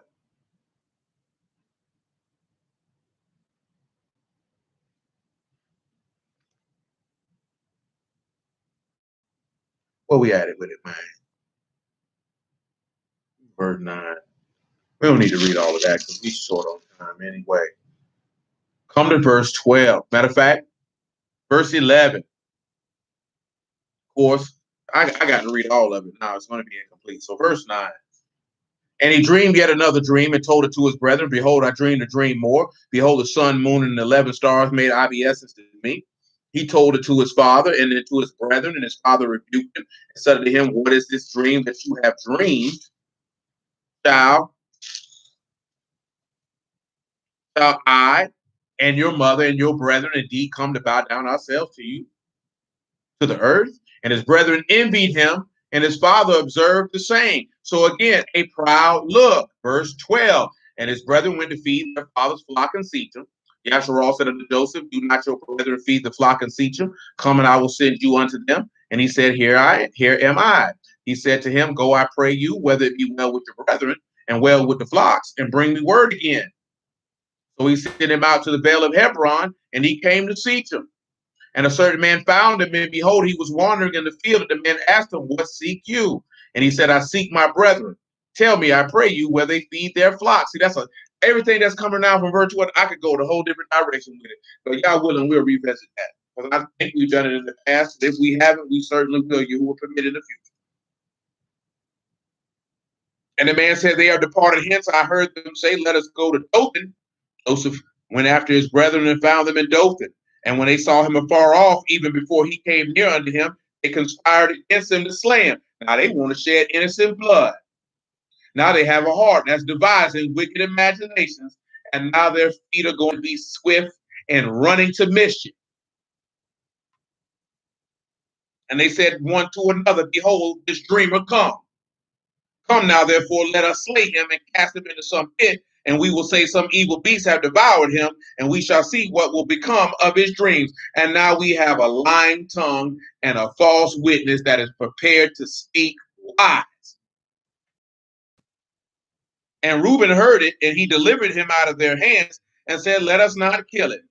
Reuben said unto them, shed no blood, but cast him into this pit that is in the wilderness, and lay no hold upon him, that he might rid him out of their hands, to deliver him to his father again. And it came to pass when Joseph was come unto his brethren, that they stripped Joseph out of his coat of many colors that was on him, and they took him and cast him into a pit, and the pit was empty, and there was no water in it. So you know they done threw him in the grave. No, we're not coming here to deal with all that. So then when we come down to verse 29, matter of fact, let me read verse 25. They sat down to eat bread. They lifted up their eyes and looked. Behold, a company of Ishmaelites came from Gilead with their camels bearing spicery and balm and myrrh, going to carry it down to Egypt. Judah said unto his brethren, what profit is it that we slay our brother and conceal his blood? Come, let us sell him to the Ishmaelites. Again, a heart that is devising wicked imaginations. And of course, they are so discord among brethren because they show strife and contention between them and Joseph. Let our hand not be upon him. He is our brother in our flesh, and his brethren were content. This is also showing you how Yahushua would not be killed by his own people, but delivered to another. Because they said, let us not put our hands on him. Let the stranger do it. That, as if that see, that's the mind frame that they had. If a stranger do it, we innocent of it. But you gave him to the stranger. And Yahushua told you that in the book of Luke, that nigga gonna turn on you, kinfolk, friends, and all. Play with it. Play with it. This is his own flesh and blood. So if you think if a blood brother turn on his own brother for the word, what a nigga who don't know you, what you think he gonna do?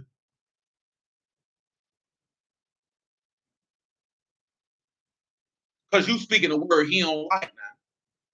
All this that they talking about because he spoke a word that they didn't like.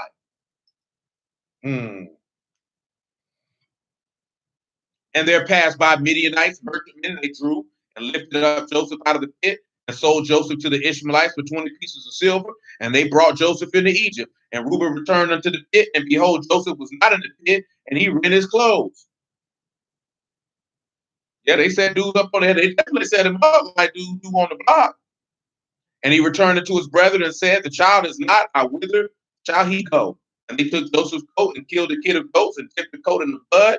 And they sent the coat of many colors, and they brought it to the father and said, this have we found. Now know whether it be your son's coat or no. Then they went to their daddy and lied to him. Is that not all the 7 abominations? And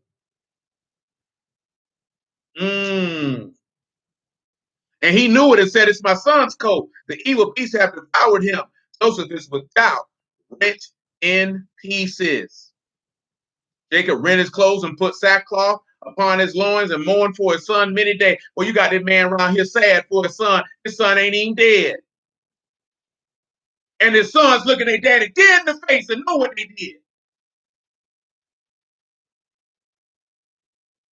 He said they're going to kill you and think they done Elohim service.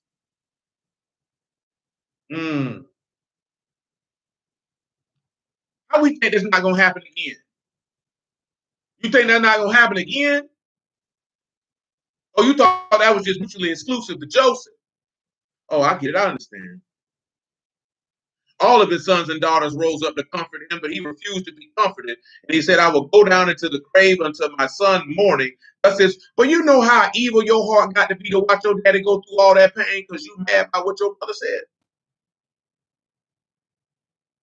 You trying to comfort your daddy for something you did. You brought that pain and grief on that man. That's ugly right there. Come on back to this here, right? I had to set that up before we get to him talking about not allowing the hands of the crafty to perform their enterprise, because I need to get to certain things before I get to that. So let me do that. Job 5:13. Walk with me now. He said, and he take the wise in their own craftiness, and the counsel of the froward is carry headlong. They met with darkness in the daytime and groping as in the noonday. I'm sorry, and groping the noonday as in the night. But he saved the poor from the sword and from their mouth and from the hand of the mighty. You saw that because he saved Joseph from the sword. Did they not want to kill him? He saved Joseph so Joseph would not be killed. Let's continue. So the poor have hope, and iniquity stop her mouth. Praise the Lord. Behold, happy is the man whom Elohim correct. Therefore despise ye not the chastening of the Almighty, for he makes sore and bind up, he wound, and his hands make whole. He deliver you in 6 troubles, and in in 7 there shall no evil touch you. Now pause. Come to Proverbs 24:16. I still got some more verses to work around up above that in Proverbs, but let me make this point. Matter of fact, let me read verse 15. Lay not wait, O wicked man, against the dwelling of the righteous. Did not his brothers lay in wait for him? Spoil not his resting place, for a just man falls 7 times and rise up again, but the wicked shall fall into mischief. Now, it says that he will frustrate the enterprise of the crafty, did it not? Let's come over here to Genesis chapter 50, and let's see how frustrated it got.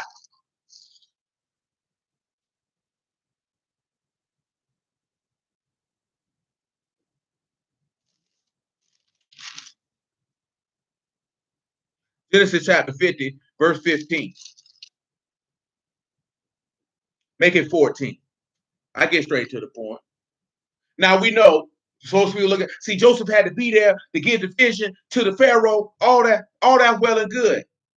But we also know before he got to that, there was a woman who was speaking fair, who had 7 abominations in her heart. Because when he wouldn't sleep with her, she had a proud look, a lying tongue. Her feet swift to one in the mission, but she wanted to sleep with another man who wasn't her husband. You know what I'm talking about? She devised a wicked imagination in her heart by claiming the man raped her. She was ready to shed innocent blood. She was willing to sow discord among brethren. And of course, she has a false witness speaking lies. So this caused Joseph to go where? Into the pit. But if he ended up frustrating her enterprise.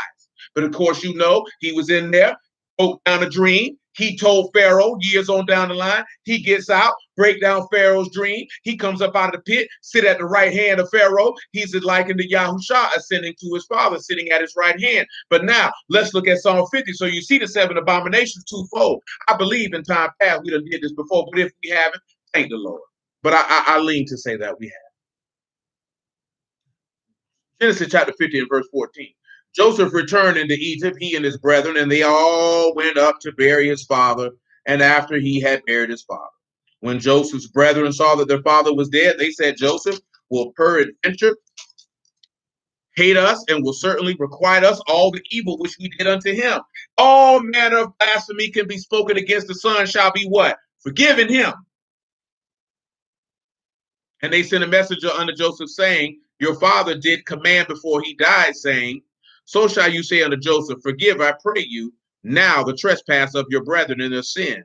For they did unto you evil, and now we pray you, forgive the trespass of the servants of the Elohim of your father. Joseph wept when they spake unto him. And his brethren also went and fell down before his face, and they said, behold, we be your servants. Joseph said unto him, fear not, for am I in the place of Elohim.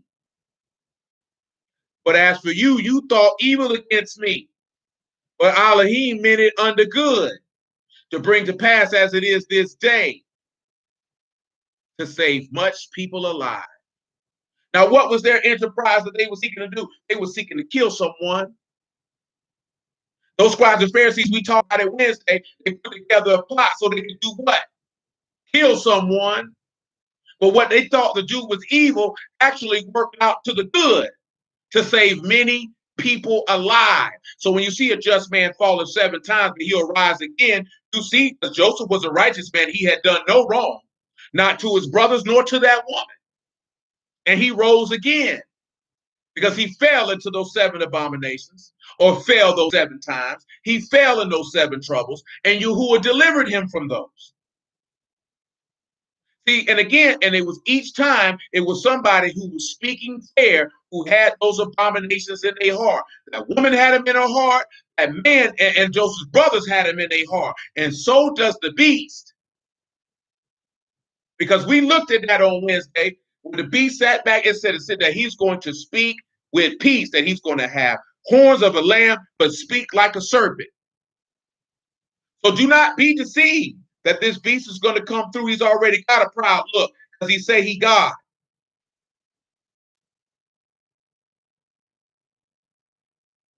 He's going to be shedding innocent blood because he's going to be killing the saints. He's already devised wicked imaginations, and his feet are swift to running to him. He's telling lies, and he's sowing contention. But as we read the other day in Revelation chapter 12, verse 11, that they overcame him by the testimony of which they held. See, if you hold that testimony, then you would be that just man, and you would fall 7 times, and you would rise again. Because whoso believes that Yahusha is the resurrection and the life shall never taste death. So when you look at it, right, it says, what does it say? Let me get it. The verse that's even the impetus of even why we're even here is that a madman has firebrands, arrows, and death. Because that's what the beast is going to be firing. He says, so is the man that deceived his neighbor. Am I not in mocking? Because the beast is a deceiver. Joseph's brothers were deceiver, and they sought to mock him. They mocked him when they went to his dad and did all that fake comforting and fake mourning. All that junk was phony. And why? Because Joseph's works were righteous. That's why. No other reason. No other reason. And we out here on what we on. I'm sad now. It ain't no game. Let's continue. Who can y'all think of that fell into 7 abominations. We know David did, so we ain't even got to talk about him. Who?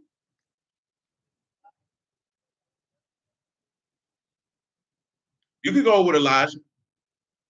You can definitely go with Elijah. And we can definitely pinpoint that with Ahab and Jezebel. But I got another one in my mind that you mentioned it, because you mentioned Ahab and Jezebel.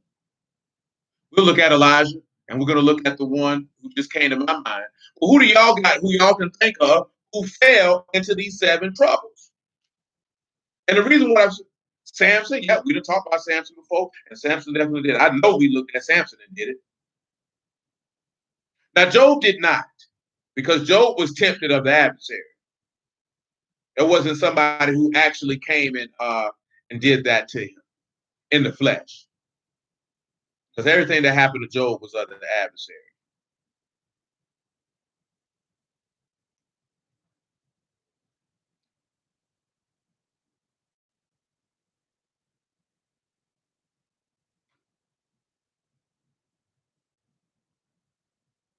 When we look at Samson, y'all, that's Delilah who helped execute that. Those 7 abominations, that was all Delilah. Of course, you know with her plotting, you got Daniel. Yeah, you can look at Daniel with that with the lion's den. And definitely can look at that with Daniel with the lion's den. We'll do them briefly. Let me run them down. Let me give them thoughts in order for each one. If you look at Delilah and Samson, her feet were swift to run into mischief because she conspired with her people to see where his great strength was so she could take them out. So that's one. She had a proud look, clearly. So that's what it is. She was seeking to shed innocent blood, and she was seeking to cause discord among brethren between Samson and the house of Yasharal, which eventually, because they wanted to deliver him to the Philistines to begin with, because he was steady cracking the Philistine skull. Of course, she had a lying tongue and was a false witness with the lies that she continually spake to him. And I'm forgetting one. I can't remember what it is. Nevertheless, now when you got Daniel, you got the proud look because they knew that Daniel was without spot, wrinkle, and blemish. And they say the only way that we can get at him is through his Elohim. This is all in Daniel chapter 6. You can go read this for yourself. We know that those men put those decrees and took them to Darius because of feet swift to run into mischief and hard devising wicked imaginations because they sought to shed the innocent blood. Causing to cause strife and contention or discord among brethren, to cause discord between Daniel and the king, to be quite honest. And of course, before they even came up with that, they wanted to bear false witness and have a lying tongue to lie on the man to find a reason to kill him. And Yahuwah delivered Daniel just like he delivered Samson. Because if you're a just man, he will deliver you out of those 7 troubles. This is unequivocal. And the reason we're mentioning all of this because who did this stuff happen to? People who were operating as the advent of being evil. Even with David, we know that Saul sought to shed innocent blood by killing David.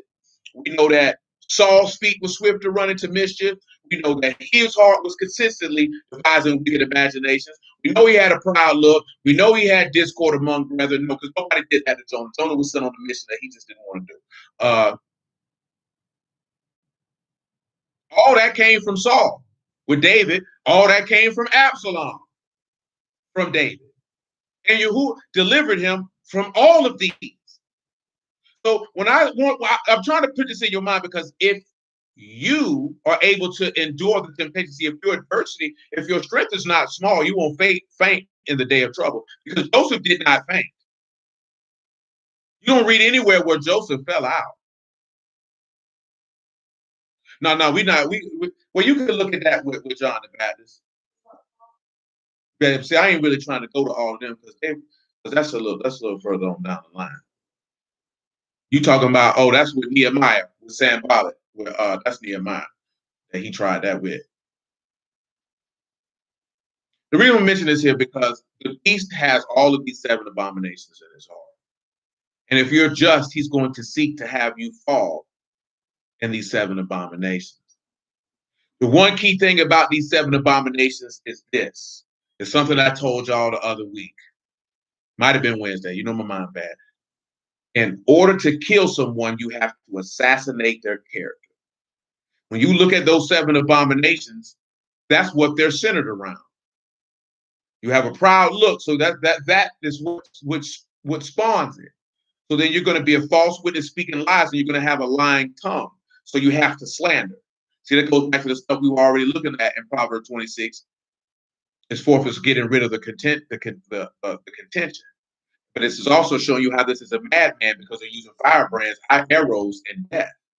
So then, because they have this proud look and the lying tongue, and they're going to bear false witness, because they have already imagined wicked imaginations, and now their feet are swift to go execute them. They need to be able to sow discord, because they need to be contention between you and someone else. Shalom, my G. What's good with you, my G? And in order for the innocent blood to be shed. You understand what I'm saying? The 7 things that the just man falls in is 7 things that are precipitative of a talebearer or a slanderer.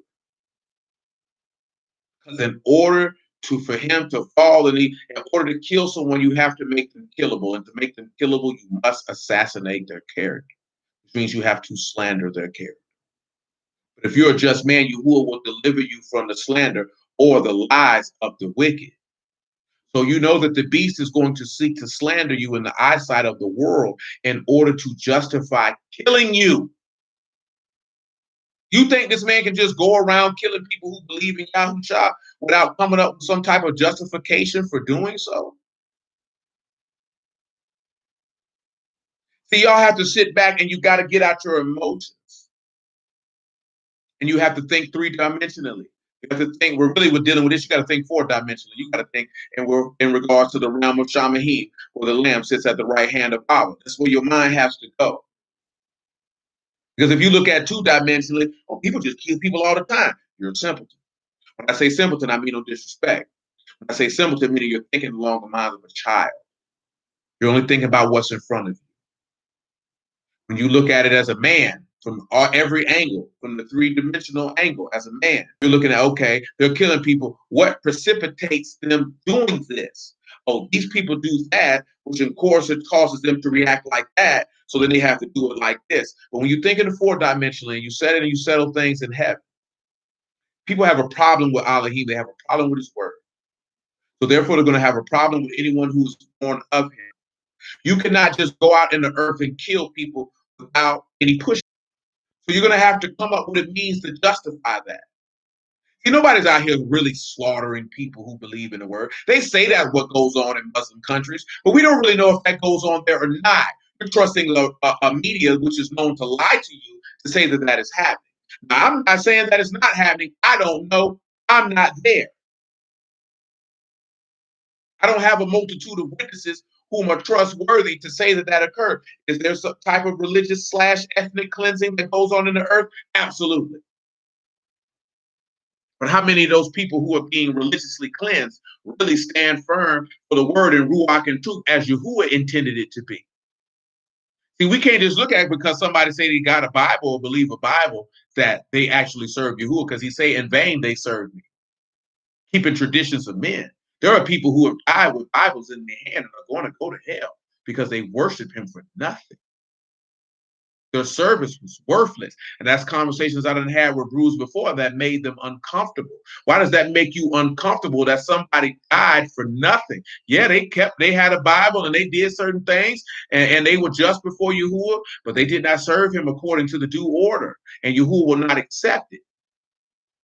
So you think because somebody go on a humanitarian mission or they feed some poor people, boy, he told you that them people gonna come and say, we preached in your streets. We did many wonderful works in your name. And that man say, boy, I don't know you, boy.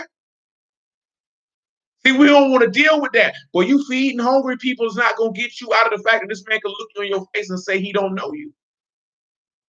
Because you did certain things that seem to be politically and socially just and upright does not mean that he gonna tell you that he know you. Because you got to do it. Remember that's what he told David when the Levite touched the doggone Ark of the Covenant and died. And he said, yeah, boy, because we didn't do it after the due order. Well, you got to do it after the due order. You can't do it how you feel like it's supposed to be done. You operating like Cain. You telling this man, this the same thing what Kevin Samuel be talking about, that you tell a man what he deserves by your attitude and appearance. So if you around here fat and sloppy, you telling a man that you deserve a fat and sloppy woman. If you got a nasty attitude, you're uncooperative, you complain, you're miserable, you're downtrodden, that's you telling that man that's what you deserve. You don't deserve a kind and nice and bubbly and happy woman. You don't deserve that type of environment. So when you come and bring Yahuwah the worst of what you got, like Cain did, you telling the best that's what he deserved.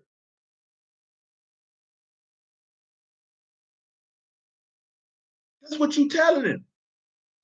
And he done already showed you in Genesis chapter 4, if you do well, you'll be accepted. So he done already told you, you're not going to bring me anything and think I'm going to take it because you feel like that's what I deserve.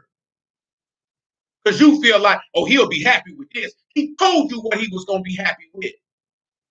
And you can't bring him anything and expect him to take it. And then get mad because he do a Cain nigga. I mean, you're going to kill your brother.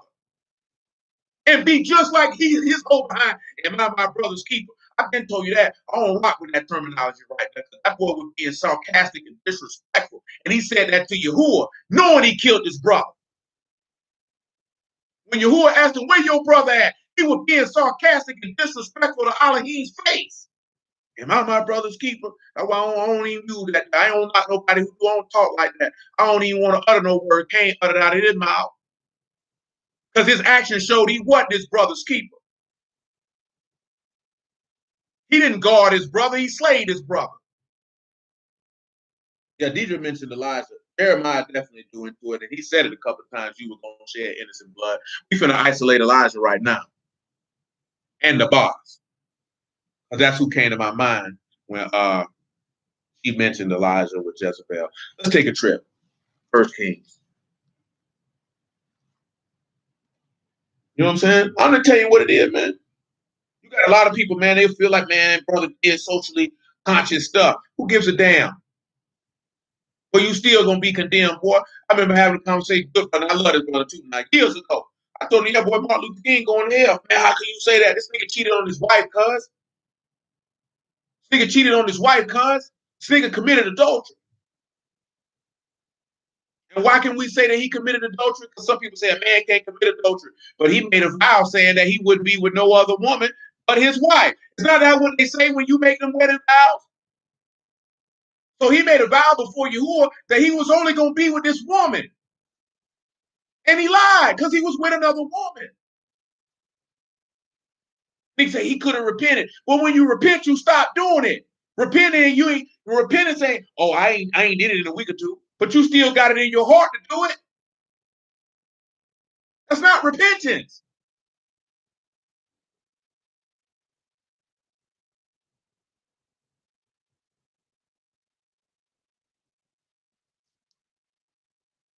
Man, this man told you in Psalm 66, if you regard iniquity in your heart, he will not hear you.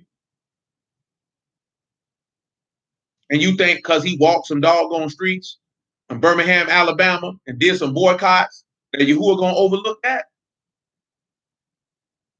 You think he gonna overlook that? I done had conversations with brothers before. Man, Malcolm X, I say, man, hey, man, I ain't got no problem with Martin Luther King Jr. I ain't never met that man. I don't know that man. That man died long before I was even a gleam in my father's testimony. Because that man died a good decade before I was born. Both of them. But boy, you can't get over the fact. I don't care what Malcolm X did. Boy, that man died worshiping a goddess. And the man had a Muslim funeral.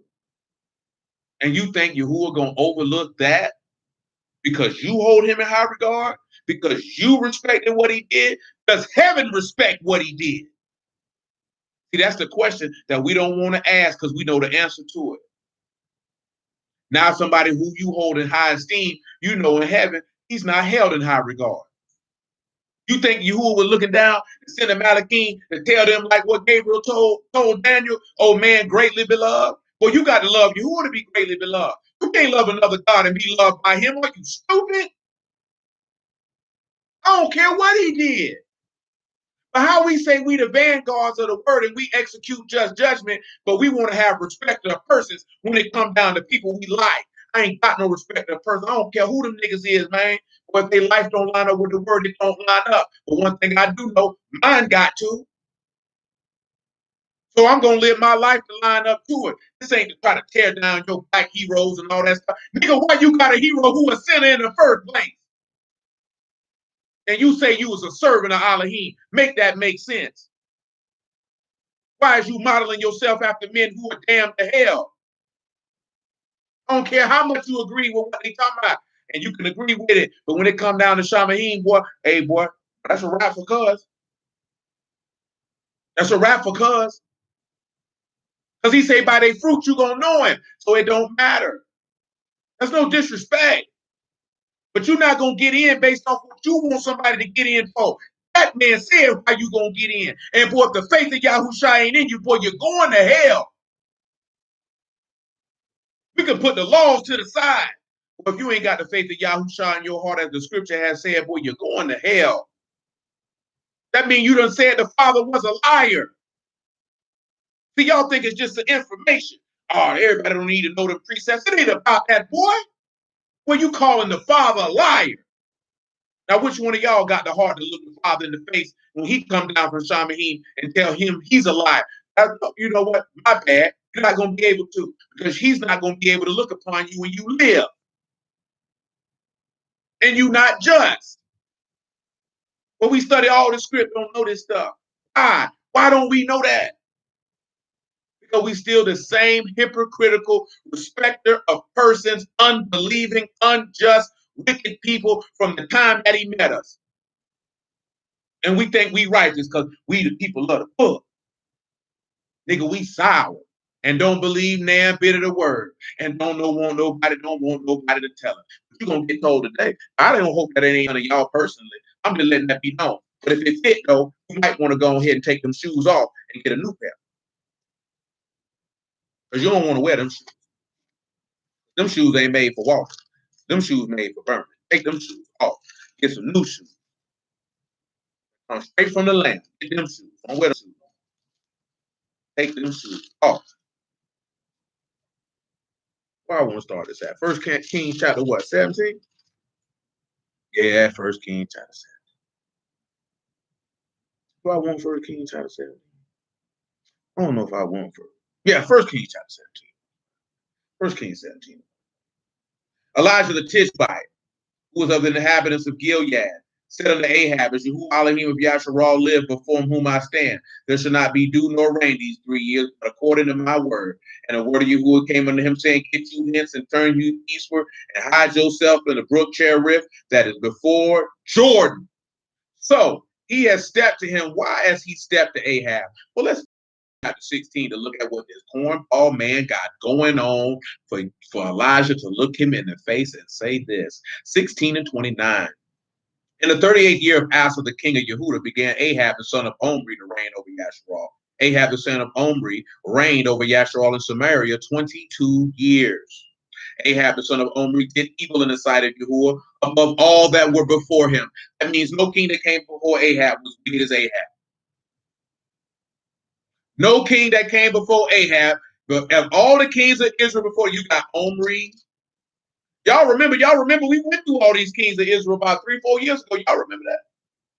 There was not a single solitary righteous king of the kingdom of Israel. Not one. You got Zimri, you got Elah, Nadab, Baasha. We don't want them. Those are kings of Judah. Almost misspoke. Didn't want to put that evil on their name.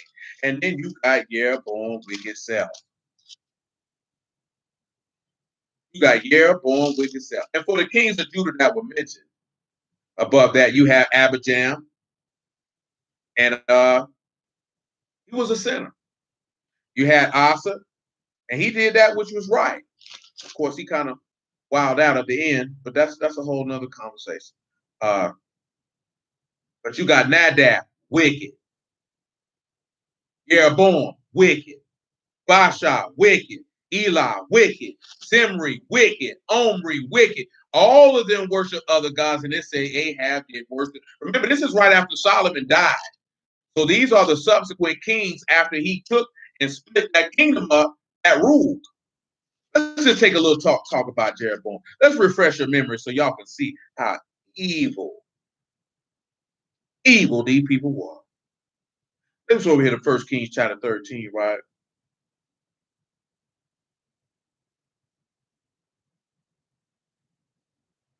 Look at verse 32. Let's look at one of these things that Jeroboam did. I got to back it up about verse 20. No, I'm back this up. About verse 29. Now, this is dealing with the prophet who came and didn't do what you had told him to do by going backwards. He wasn't supposed to eat nor drink no water, and he did that. But verse 29, the prophet took up the carcass of the man of Elohim. This is 1 Kings 13 and 29. Laid it upon the ass and brought it back, and the old prophet came to the city to mourn and bury him. He laid his carcass in his own grave, and they mourned over him, saying, Alas, my brother. It came to pass after he buried him that he spake to his two sons, When I am dead, and bury me in the sepulchre wherein the man of Elohim was buried, and lay my bones beside his bones. For the saying which he cried by the word of Yahuwah against the altar in Bethel, and against all the houses of the high places which are in the cities of Samaria, shall surely come to pass. After this thing, Jeroboam returned not from his evil way, but made again the lowest of the people priests of the high places, and whosoever would he consecrate him, and he became one of the priests of the high places. And this thing became sin unto the house of Jeroboam, even to cut it off and destroy it from off the face of the earth. Woo! And we ain't even get into the depths of how evil this man was. Come over here to verse 25 of 1 Kings 12. I didn't want you to see. And he exceeded these people. Jeroboam was pretty bad. 1 Kings 12 and 25. Then Jeroboam built Shechem and Mount Ephraim and dwelt therein, and went out from thence and built Penuel. Jeroboam said in his heart, Now shall the kingdom return to the house of David. If this people go up to do sacrifice in the house of Yahuwah at Jerusalem, then shall the heart of this people turn again unto the Lord, even unto Rehoboam, king of Yehudah. And they shall kill me and go again to Rehoboam, Malach of Yehudah. Whereupon the Malach took counsel and made 2 calves with gold, and said unto them, It is too much for you to go up to Jerusalem. Behold your gods, O Yasharal, which brought you up out of the land of Egypt. Now, boy, it can't be no better than that. And boy, it say that Ahab exceeded that. And he said, one in Bethel and the other in Dan. And this day became sin, for the people went to worship before one, even unto Dan. And he made a house of high places and made the priests of the lowest of the people, which were not the sons of Levi. And Jeroboam ordained a feast in the 8th month on the 15th day of the month, like unto the feast that is in Yehudah. And offered upon the altar, so did he in Bethel, sacrificing unto the calves that he made. And he placed in Bethel priests of the high places which he made. So he offered upon the altar which he had made in Bethel the 15th day of the 8th month, even in the month which he devised of his own heart, and ordained a feast unto the sons of Yasharal, and he offered upon the altar and burnt the incense. See, that take you back to what's in Daniel 7, that a lot of brews like he like to change times and laws. See, you like to do your own thing. Well, that man made his own Feast of Tabernacles. And why did he make his own Feast of Tabernacles? Because he didn't want you to come up and worship in Jerusalem, because he thought, oh, they're going to return to Judah and kill me. And boy, he said Ahab did worse than that. That's what you heard right there. That's pretty bad. And Ahab did worse than that. But I didn't want you to hear that part again. He ordained a feast in the 8th month on the 15th day of the month, like unto the feast that is in Yehudah. Boy, you know how evil you got to be.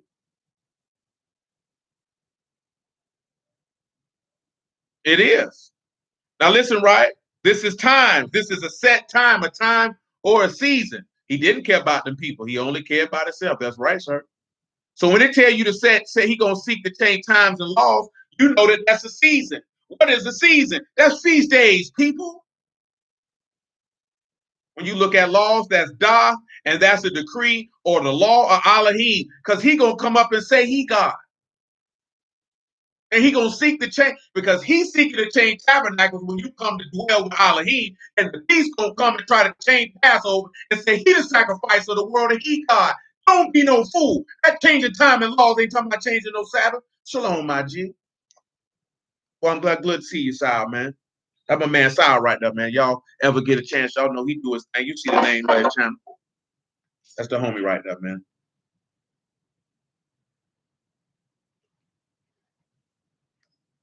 Y'all gotta understand that, man.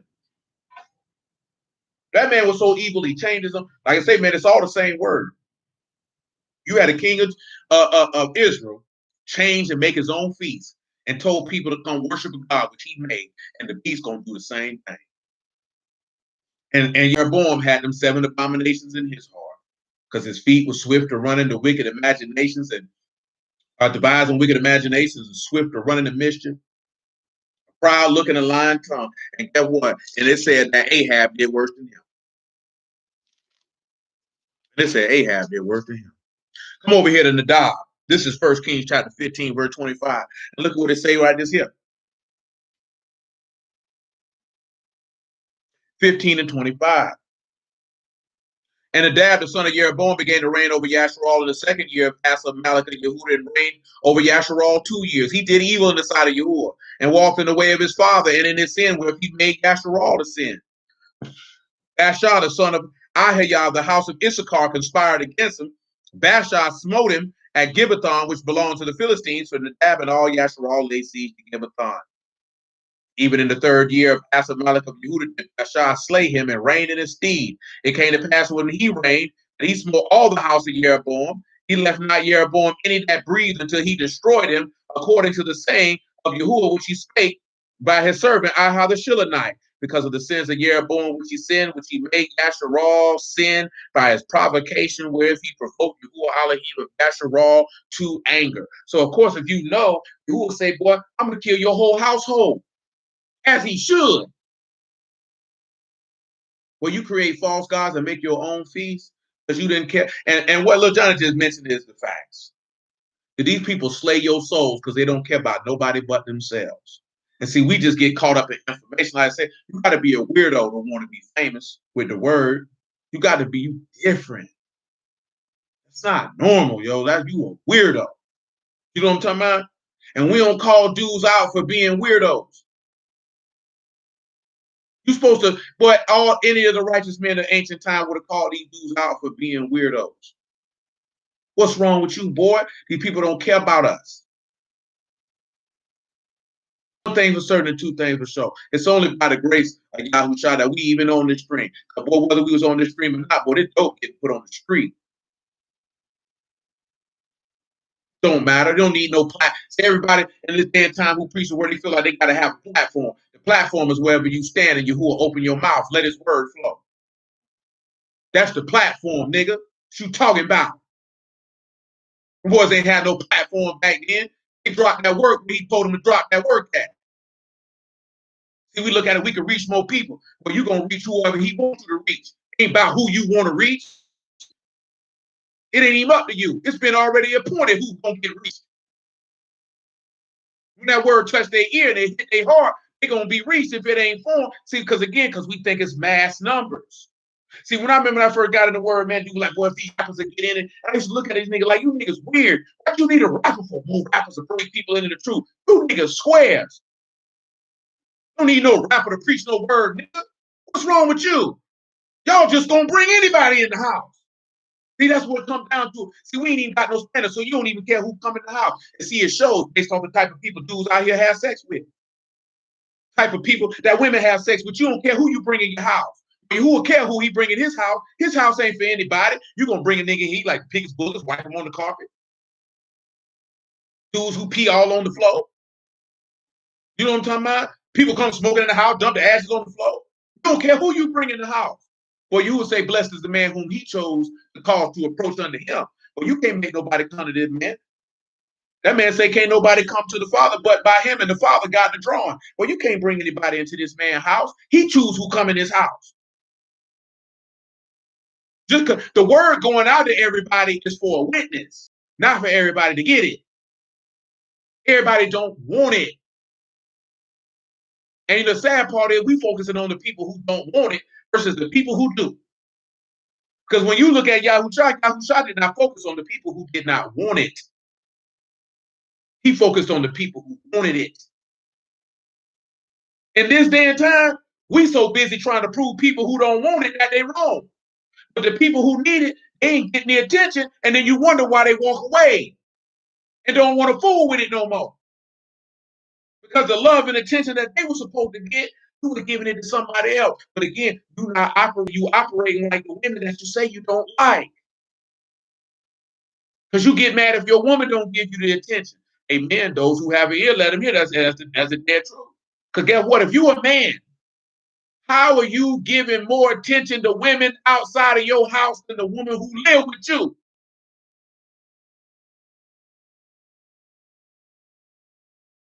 That's not how that works. Yahuwah does not spend all his time trying to reach the nations before he reached his wife. Again, as we were discussing earlier, a man takes stress off his wife. Yahuwah takes stress off his wife.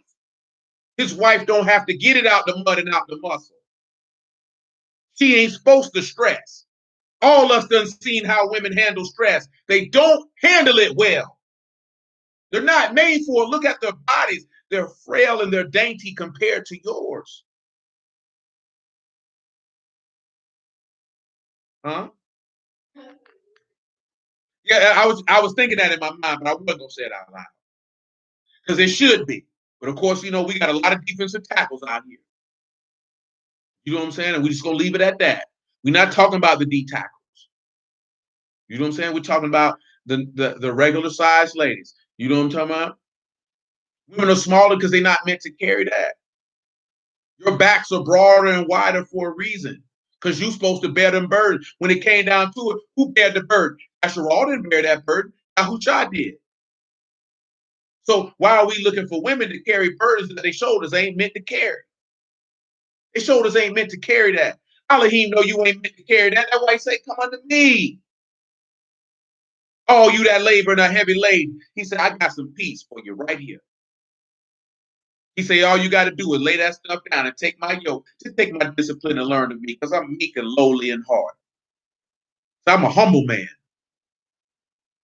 You know what I'm saying? We will pay attention to that because it's not exciting. I told you something, right? This is another thing. This is why you have to moderate your women because women don't like consistency. They say they like consistency. It's a lie because consistency is boring.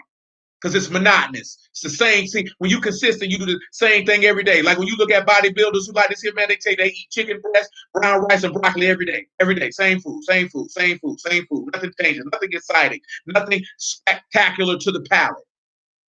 But it allows them to have a body fat percentage the average person will never see. You look at most successful business people saying stuff every day, in and out, nothing exciting, just boom, boom, boom, boom. You look at somebody who grows spiritually in knowledge, wisdom, and understanding of the salvation of the mystery of Yahushua HaMashiach. It's the same thing every day, consistency, boom. It's boring. And women don't like that. Children don't like it.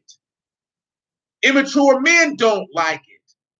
Because we look to be exciting. You want something exhilarating and thrilling. That's why we have to come up with all these different doctrines and argue about them and all this other stuff that seems deep because you don't want the monotonous nature of what the word is. That's where success lies. The success does not lie in exciting. The success does not lie in exhilarating, in entertainment. I've told you this before. Children and women seek to be entertained. You're a grown man. Why are you wanting to be entertained? Unless you have the mind of a simpleton. Men have to have logical minds that are rooted in reason and fact in order to solve problems, in order to lead and build families and communities. When you're seeking to be entertained, you have the mind of an imbecile because you're not going to be able to think, which means you're not going to be able to problem solve because you're going to be emotional because television is meant to invoke emotion. And you should know that from as many movies and television shows that you have seen. You know when the music changes on a show, you know what's about to happen. It's to invoke emotion to keep you in an emotional state. And if you had a three-dimensional mind, you would know that. Yahuwah never seeks to have you in an emotional state. But that's another conversation for another time. Matter of fact, let me get on back over here. Let me get to 1 Kings 21 because we're running like we got a 2-hour mark. Let me get the boss on out of here, man. Let me deal with that right now. Let me deal with that right now. 1 Kings chapter 21. Of course, we know that with Elijah, Jezebel got mad after he slayed the prophets, and she told him, I'm gonna kill you. So she came up with her wicked imaginations, and her feet were sworn to one of the mischief, because she had a proud look because he would not worship Baal.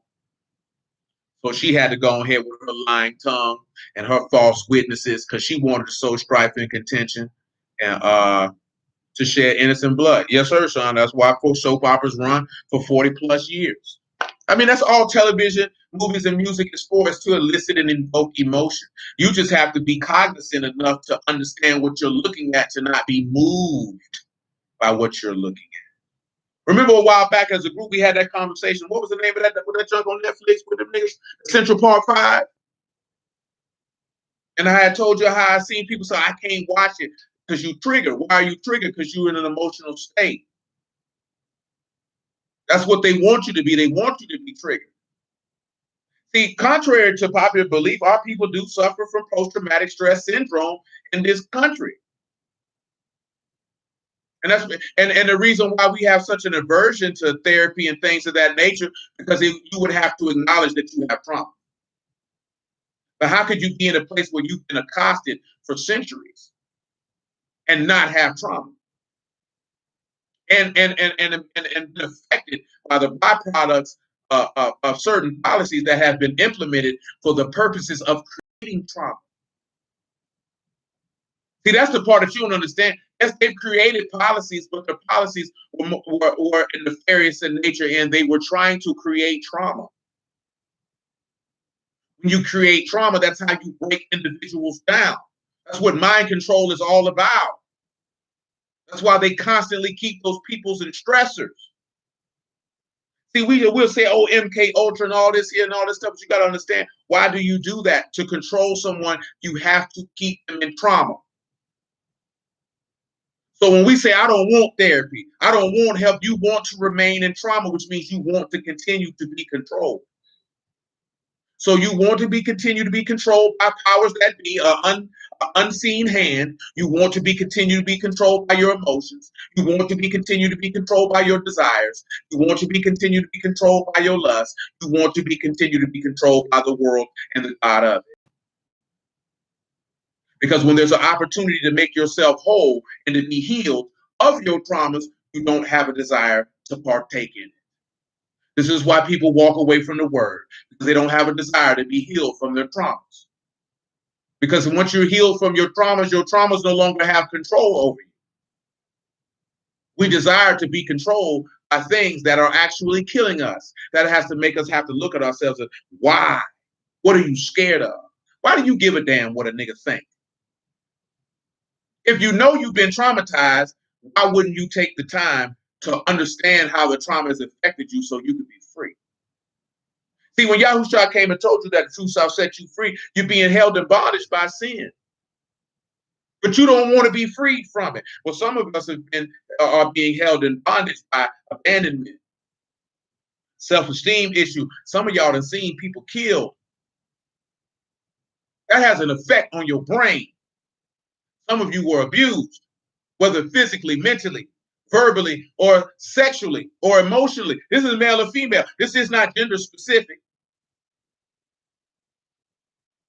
And you're not dealing with that. That stuff controls you. But you feel like if you acknowledge it, it controls you, it makes you weak. When you're not understanding, all of our people have been subject to trauma for the time that you've been here. And ignoring it is not going to make you a better person for it. And you're just going to pass it to your offspring, and it's going to continue. And you're going to want to blame the white man. And we're going to want to take these doggone new quotes, generational curses. Sit your monkey behind down. Ain't no generational curses unless you talking about the curses that's in this book. And the curses that's in this book is on your head because you don't obey. And if you obeyed, then guess what you would have done? You would have freed yourself from your traumas, and you would have released that pain and that hurt, because it would no longer have control over you. You know what I'm talking about? That's what we're not understanding, because you think that's white people stuff, or that's weak, or I don't need. The minute you say you don't need healing, this nigga, you a liar. And if you could have healed yourself, you wouldn't still have triggers. So clearly, nigga, you're doing a piss poor job. So you can't sit back and say I can fix it if you're still dealing with the same stuff you were dealing with 10 years ago. You're not good at it. That means find someone who is. But see, you know where that come in at? I'm a man. I can do it on my own. I know what I'm doing. Man, that's stupid talk. Man, one thing I can say, I can appreciate my people for telling me from a child, well, if you need help, ask for it. But they'll tell you as a man, you shouldn't ask for no help. You should figure it out. Who told you that? Because your who don't even teach that. Your who don't teach you to figure it out. You a man, figure it out. Man, that's idiotic thought process. Throw it away. It doesn't work. It doesn't work. Where did Yahuwah tell you figure it out? Yahuwah said, call on me. Yahuwah said, lean on your brother. Yahuwah said, bear your brother's burden. Yahuwah said, two better than one. Because when he falls, somebody there to help him up. Where we get this stuff from? Somebody that make you a man, it makes you a jackass. It makes you an ignorant, selfish jackass. That's what it makes you. Because when your God was in trouble, he called on his father. And when he was exceedingly sorrowful unto death, he went and got his brothers. That's what he went and did. When there were certain things that he need done, he sent his brothers to go do it. He didn't say, I'm a man, I figured out and do it on my own. And this was Elohim himself. So if he didn't have that attitude, why do we? And we say we his offspring. And what I'm saying to you, these things, I done had to look at myself and make sure that I ain't thinking like this. Any man who get to the point to say something like this, he done already had to ascertain these things in his own mind. Because I'm looking at my people and we're not right in the head. And we're not right in the head because we holding on to stuff. Well, you can't, man, unfortunately, most of us know somebody who was killed in their youth by violence. And whether you saw the violence happen or not, that had an effect on your brain if you was cool with that person and you knew them well enough. That had an effect on your brain. How you going to be 14, 15, 16, 17 years old and somebody you know got murdered and that don't bother you? Nigga, I grew up with a nigga who got killed on accident. Some of y'all done seen dead bodies on your way to school. In your neighborhood. How you don't think that don't have an effect on your brain? Some of you grew up in areas where niggas heard gunshots every night, looking at junkies every day. And if that's not your reality, you thank the Lord that that's something that you didn't have to see. But guess what we end up wanting to do? Pretend like that's where we come from. Nigga, you wasn't in no streets. You wasn't no gangster, nigga. What you want to be one for?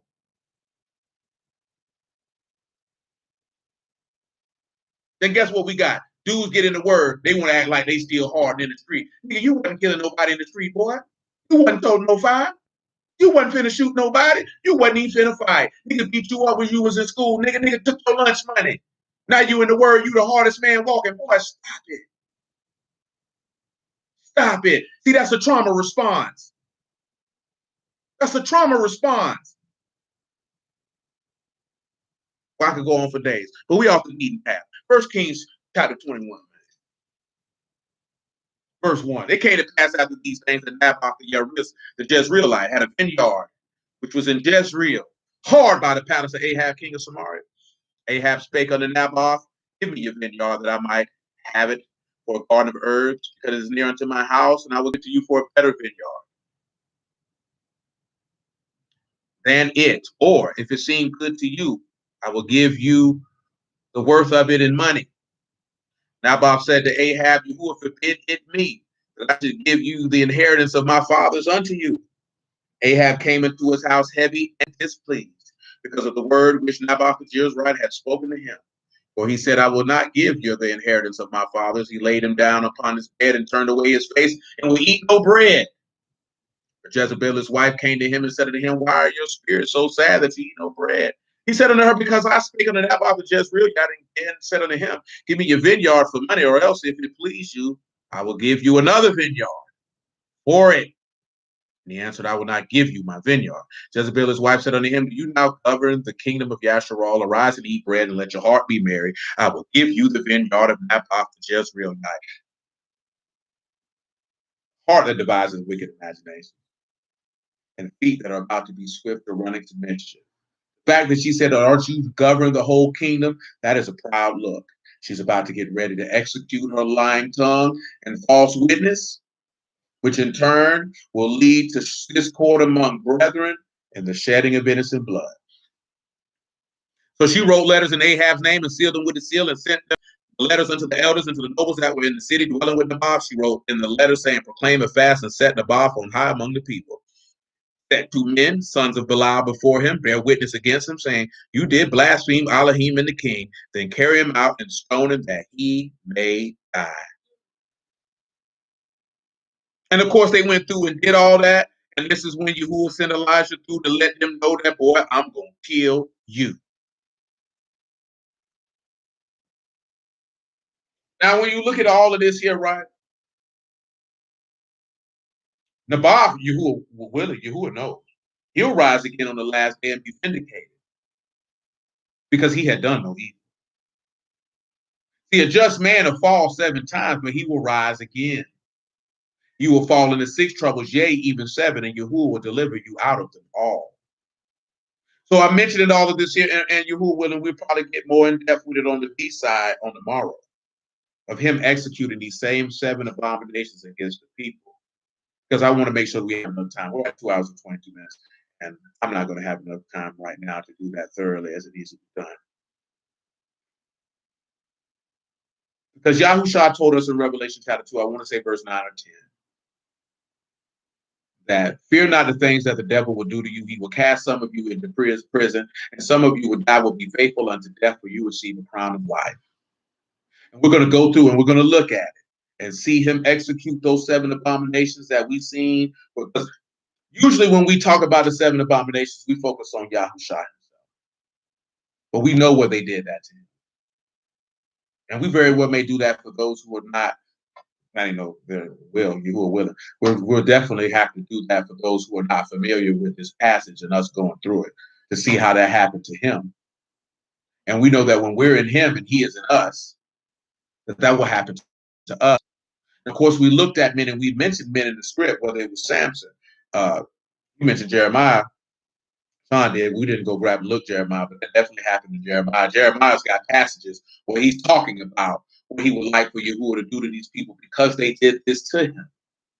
Because they locked Jeremiah up for what he was prophesying. So there was your proud look and feet swift or running to mischief and heart devising wicked imaginations. And they said, why is this man prophesying against this place? We ought to kill him. And he said, surely, if you can do with me what you will, but if you kill me, know that you have innocent blood on your hands. So, of course, there's your proud look, and they lied on the man, the lying tongue, and bearing false witnesses, and sowing discord. They did it to Elijah. They did it to Samson. We looked at Joseph. They did it to him. We looked at Elijah. They did it to him. They look at Naboth. They did it to him. But one thing that we talked about David, they did it to him. But one thing that all these men had in common, that Yahuwah delivered them all.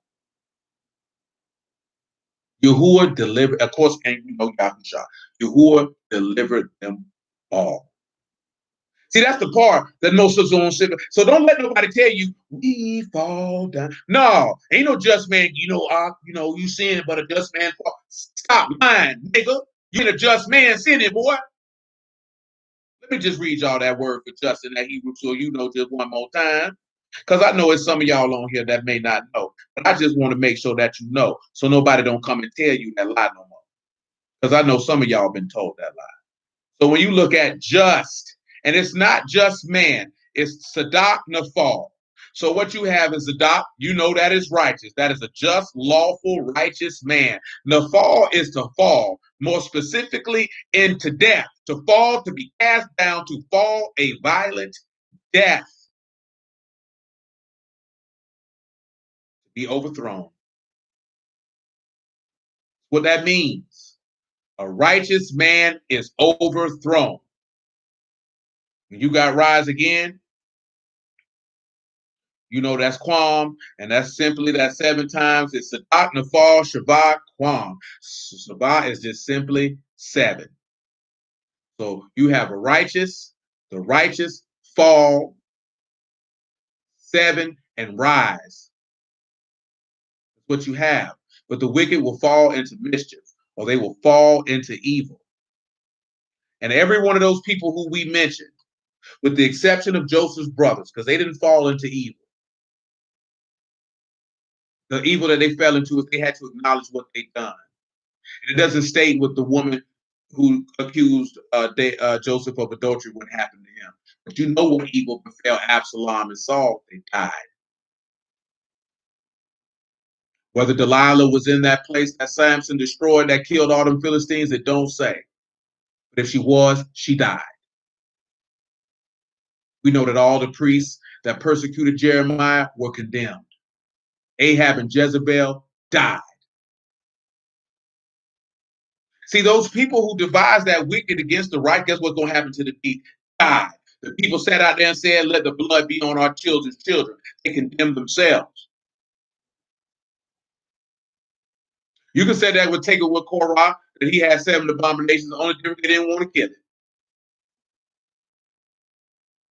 Because Korah definitely came up with a proud look and a lying tongue and speaking false witness to sow discord. The only thing is he didn't open his mouth to say that he wanted to shed Moses' blood.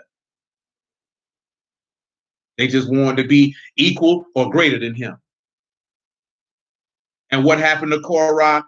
He died. See, there's a common denominator. The righteous are saved and the wicked die when they seek to devise wicked abominations to overthrow them. And of course, we know Judas was the one with the 7 abominations in his heart. And what happened to him? He died. And all of this goes back to one premise in the law, and we will go back and look at it because it's in something that's in that Proverbs 24 that we started before you get to verse 16. No, it's in Proverbs 26 of that stone. What you seek to imagine against your brother is going to happen to you. Yahuwah is a just judge, and he renders according to men according to their works. And he will render it to straight into a man's bosom. A righteous and just Elohim we serve. So it would be wise for all of us to put our trust in him and yield yourself over to him. Because as I conclude, I'll say it again. Your Elohim does not put stress on his wife. A man removes stress from his wife's life. That's his job and duty.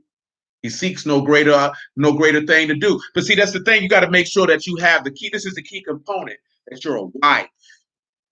See, because you have a vagina does not make you a wife. Shoot, just because somebody married you don't make you a wife. That just means that that man has the duties of a husband to extend to his wife. But that don't mean you a wife. You're just a wife in title only. You got to be a wife in heart. Because if you're a wife in heart, your husband will remove your stress, and there will be nothing that he would not do for you. But you got to be a wife. Hallelujah for Yahushua and the word. I bless everybody out the house of Elohim in the name of Yahushua. I appreciate y'all time this evening. You know, let us just weigh and consider. Just weigh and consider. That's all we can do. We got a lot of stuff to wade through. We talked about a few things here and there, but I will say this, I'll reiterate this point again. We're a people who are filled with trauma and pain. You got trauma and pain from whatever happened to you in your life. Then you got trauma and pain from the byproduct of your sins. And when I say your sins, meaning the consequences of the decisions that come from your sins. And you bottling that and you carrying that and you in bondage, you're not free. Well, this just man falling 7 times fell so that you could be free. So that you could be delivered from those things. Because that just man rose from those so that you could rise. But you have to be willing to lay those things down, which means you have to go release that trauma. See, thinking about it in your head ain't releasing that trauma. You actually have to take the active and proactive step. Why do you think the text say you got to confess your sins? So you mean to tell me you walking around with pain and trauma and you ain't talking about it, and you think that ain't gonna have no hold on you? You got to confess that the same way you confess your sins. There is no difference. That's if you want to be free. Now, if you want to be locked down, on you. But again, blessings out the house of Elohim in the name of Yahushua. I appreciate your time. You who are willing, we'll pick it up on tomorrow and make it do what it do.